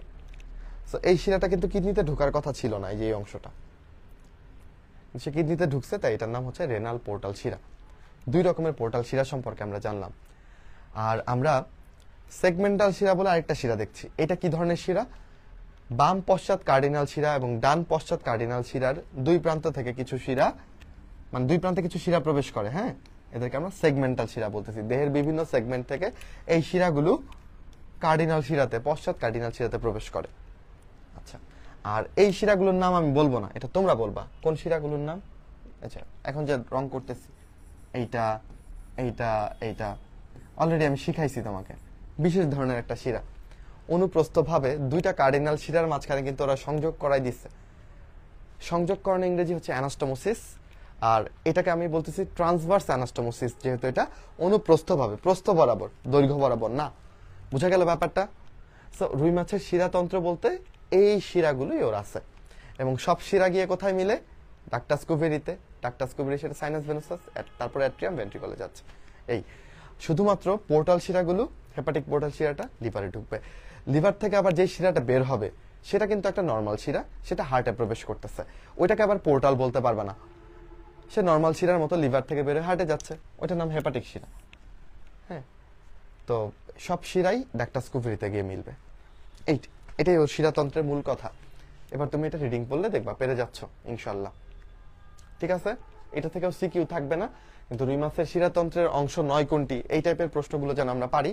ছবিটা দেখলে যেন আমাদের কোন শিরার কাজ কি, কোনটা কোত্থেকে, কোনটাকে কি বলতেছি আমি যেন ক্লিয়ার থাকি, তাই না? আচ্ছা, পোর্টাল শিরাতন্ত্র নিয়ে আমরা কথা বলে ফেলেছি। ওকে, দুই রকমের পোর্টাল তন্ত্র আছে, রিডিং পড়বা। আসো এক নজরে রক্ত সংবহন প্রক্রিয়াটা দেখে ফেলি। আমরা কোত্থেকে শুরু করব? আমরা ধরো শুরু করলাম হচ্ছে দেহের বিভিন্ন অঙ্গ থেকে। দেহের বিভিন্ন অঙ্গ থেকে কার্বন ডাইঅক্সাইড যুক্ত রক্ত শিরাতন্ত্রের মাধ্যমে কোথায় গিয়ে পৌঁছাবে? সব শিরা কোথায় যায়? ডাক্টাস কুভেরি, সেখান থেকে সাইনাস ভেনোসাস, তারপরে অ্যাট্রিয়াম ভেন্ট্রিকল, ভালভাস আর্টেরিয়াস, ভেন্ট্রাল অ্যাওর্টা। আশা করি বুঝতে পারছো। ভেন্ট্রাল অ্যাওর্টা থেকে অন্তর্বাহী ব্রাঙ্কিয়াল ধমনির মাধ্যমে ফুলকাতে যাবে। ফুলকা থেকে অক্সিজেন যুক্ত রক্ত বহির্বাহী ব্রাঙ্কিয়াল ধমনিতে যাবে। এরপর এখান থেকে কি? বহির্বাহী ব্রাঙ্কিয়াল ধমনী থেকে lateral aorta, lateral lateral aorta, তাই না? সেটা থেকে ডরসাল অ্যাওর্টা, ডরসাল অ্যাওর্টার শাখা থেকে দেহের বিভিন্ন অঙ্গে অঙ্গে যাবে, এবং সেখান থেকে কার্বন ডাইঅক্সাইড যুক্ত রক্ত শিরাতন্ত্রে প্রবেশ করবে। আশা করি এতক্ষণ যারা বকবক শুনছে এটা তাদের কাছে দুধ ভাত। একচক্রী সংবহন মানেও আমরা বুঝে গেছি। রুই মাছের রক্ত সংবহন তন্ত্রের যা যা ছিল সবকিছু পড়ে ফেলছি। ব্যবহারিক পার্টটা কালকে পড়াবো, বাহ্যিক গঠন পর্যবেক্ষণ, তাই না? তাহলে শনাক্তকারী বৈশিষ্ট্যগুলো রিডিং পড়বা। হ্যাঁ, মাথাটা বড়, তুণ্ড ভোতা, মানে কি? মুখের যে চোরাটা এটা ভোতা টাইপের। হ্যাঁ, রুই মাছের এই মুখটা তুমি যদি দেখো, এই এই মুখটা কি? এটা কি চোখা? না, এটা ভোতা, বুঝছো? ওকে, হাঙরের মাথা, তুণ্ডটা আবার কি? চোখা টাইপের। মুখের ছিদ্রটা কিরকম? অর্ধেক ডিম্বাকৃতির। এগুলো রিডিং পড়বা। এই তেমন এখানে তেমন কিছু নাই। ম্যাক্সিলারি বারবেল, যেটা ওর মধ্যে আমি খুঁজে পাই নাই। ম্যাক্সিলারি বারবেল কি জিনিস আমি তোমাকে বলি। বোয়াল মাছের লম্বা দাড়ি থাকে, রুই মাছের তো লম্বা দাড়ি থাকে না, তাই না? রুই মাছের উপরের চলে ছোট্ট করে দুইটা উপবৃদ্ধি থাকে, মানে দাড়ি হইতে চাইছিল বাট হয় নাই, ওইটাকে আমরা বারবেল বলতেছি, ম্যাক্সিলারি বারবেল। হ্যাঁ, ওকে। পুচ্ছ পাখনা, হোমোসার্কাল, কি কি পাখনা আছে শিখে ফেলছি, পাখনা রশ্মি শিখে ফেলছি, তাই না? এগুলো ছবি তোমাদের আঁকতে হবে, ব্যবহারিক আঁকবা। রক্ত সংবহন তন্ত্র পর্যবেক্ষণ, এটা আমরা ব্যবহারিক অংশটা নেক্সট ক্লাসে করব, সুন্দর করে এটা তোমাকে দেখাবো ইনশাআল্লাহ। আচ্ছা, শ্বসন তন্ত্র থেকে আমরা আগামী ক্লাসে পড়া শুরু করব। আজকে মাশাআল্লাহ 1.5 ঘন্টা তোমরা আমার সাথে পড়েছো, এবং বাহ্যিক গঠন এবং রক্ত সংবহন তন্ত্র আশা করি সুন্দর করে বুঝতে পেরেছো। এইটার একটা নোট এবং রিভিউ আমি আমার গ্রুপে চাই, রোটোডিএমসি গ্রুপে, ঠিক আছে? শুরুতে বলি নাই কারণ আমি জানি শুরু সবাই থাকবে না, বাট শেষ পর্যন্ত তোমরা যারা আছো আমি বিশ্বাস করি তোমরা মনোযোগী ছাত্রছাত্রী, তোমরা যা নোট করেছো সেটারই একটা অংশ তোমরা দিয়ে দিবা, ঠিক আছে? আর আমাদের এই মাছটা আমাদের আজকে বাহ্যিক গঠন পড়তে হেল্প করেছে, ওকে সহ আমার একটা ছবি তুলে ফেলতে পারো তোমরা, ঠিক আছে? এবং সেই ছবিটা দিয়ে তোমরা পোস্ট করতে পারো যে আমরা কিন্তু রুই মাছ পড়ছি 2টা ক্লাসে। তোমার অন্য বন্ধুদের ইনভাইট করতে পারো ফেসবুকে বা অন্যান্য জায়গায়। বিভিন্ন রকম ভিডিও না দেখে আমরা যদি 1-1.5 ঘন্টা সময় নিয়ে ক্লাস করে ফেলি, একটা চ্যাপ্টার কিন্তু আমাদের উঠে যায়, তাই না? সো এই তো, তাহলে নেক্সট ক্লাস এটাকে কাটাকুটি করব এবং আরো বিস্তারিত পড়বো। নেক্সট ক্লাস হচ্ছে আগামী 14 তারিখ, মানে আগামী পরশু দিন। তো সেই দিনের ক্লাসটাতে আমাদের পড়া কম, শ্বসন তন্ত্র পড়বো, ফুলকা পড়বো, এই তো মোটামুটি। ওই দিন মেইনলি দেখানো বেশি, হ্যাঁ, টাইম বেশি লাগবে না, গল্পে গল্পে পড়ে ফেলবো। কঠিন পার্টগুলো আজকে পড়ে ফেলছি, ধমনী আর শিরাতন্ত্র। সো নেক্সট ক্লাসের আমন্ত্রণ রইল তোমাদের। আর এই ক্লাসের একটা নোট এবং রিভিউ অবশ্যই তোমরা গ্রুপে জমা দিবা, ঠিক আছে? ওকে, আচ্ছা।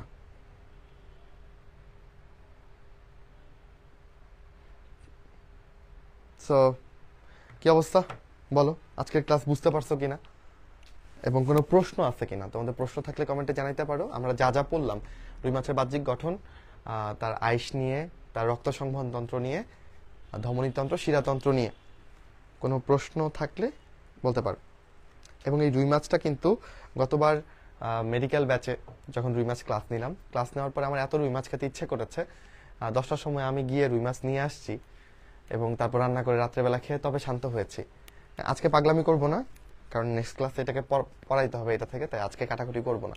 একদিনের ধৈর্য ধরবো, তোমাদের পড়ানোর পর এটাকে আমরা তোমাদের সব ভাইদের নিয়ে পেটে চালান করব এবং অবভিয়াসলি এটা রাঁধুনি আমিই থাকবো।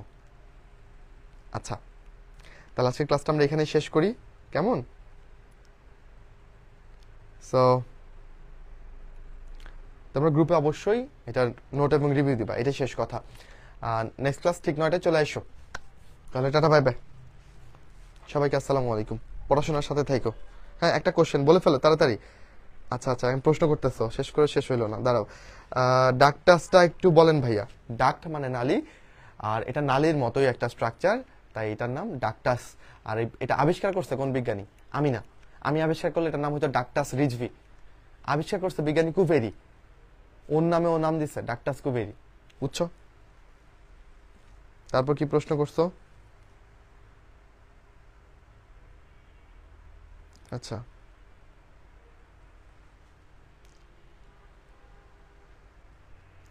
এখন থেকে পড়লে কি মেডিকেলে টপ করা কেন সম্ভব না? পড়ো, 25 ব্যাচ মোস্ট প্রবাবলি তুমি, তাই না?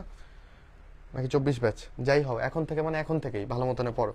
আর তোমার স্টেট তো আমি জানি না তুমি কতখানি পড়ছো না পড়ছো, তাই না? তাই এই প্রশ্নটার উত্তর আসলে অ্যাকুরেটলি বলা যাচ্ছে না। তবে এখন থেকে শুরু করলে, ডিটারমেন্ট থাকলে, রুটিন করে পড়তে পারলে, তোমার যদি বুদ্ধি থাকে, তুমি ইনশাল্লাহ ভালো করবা। আচ্ছা, ওকে। আর প্রশ্ন আছে পড়া নিয়ে? ওকে, আচ্ছা। এই কামাল উদ্দিন বলছে অনেক ভালো বুঝছি, বর্ণা বলছে অনেক ভালো বুঝছি। আচ্ছা, ভালো বুঝলে খুব ভালো। নেক্সট ক্লাসে চলে আসো। বিদায় আজকের মতো, আসসালামু আলাইকুম।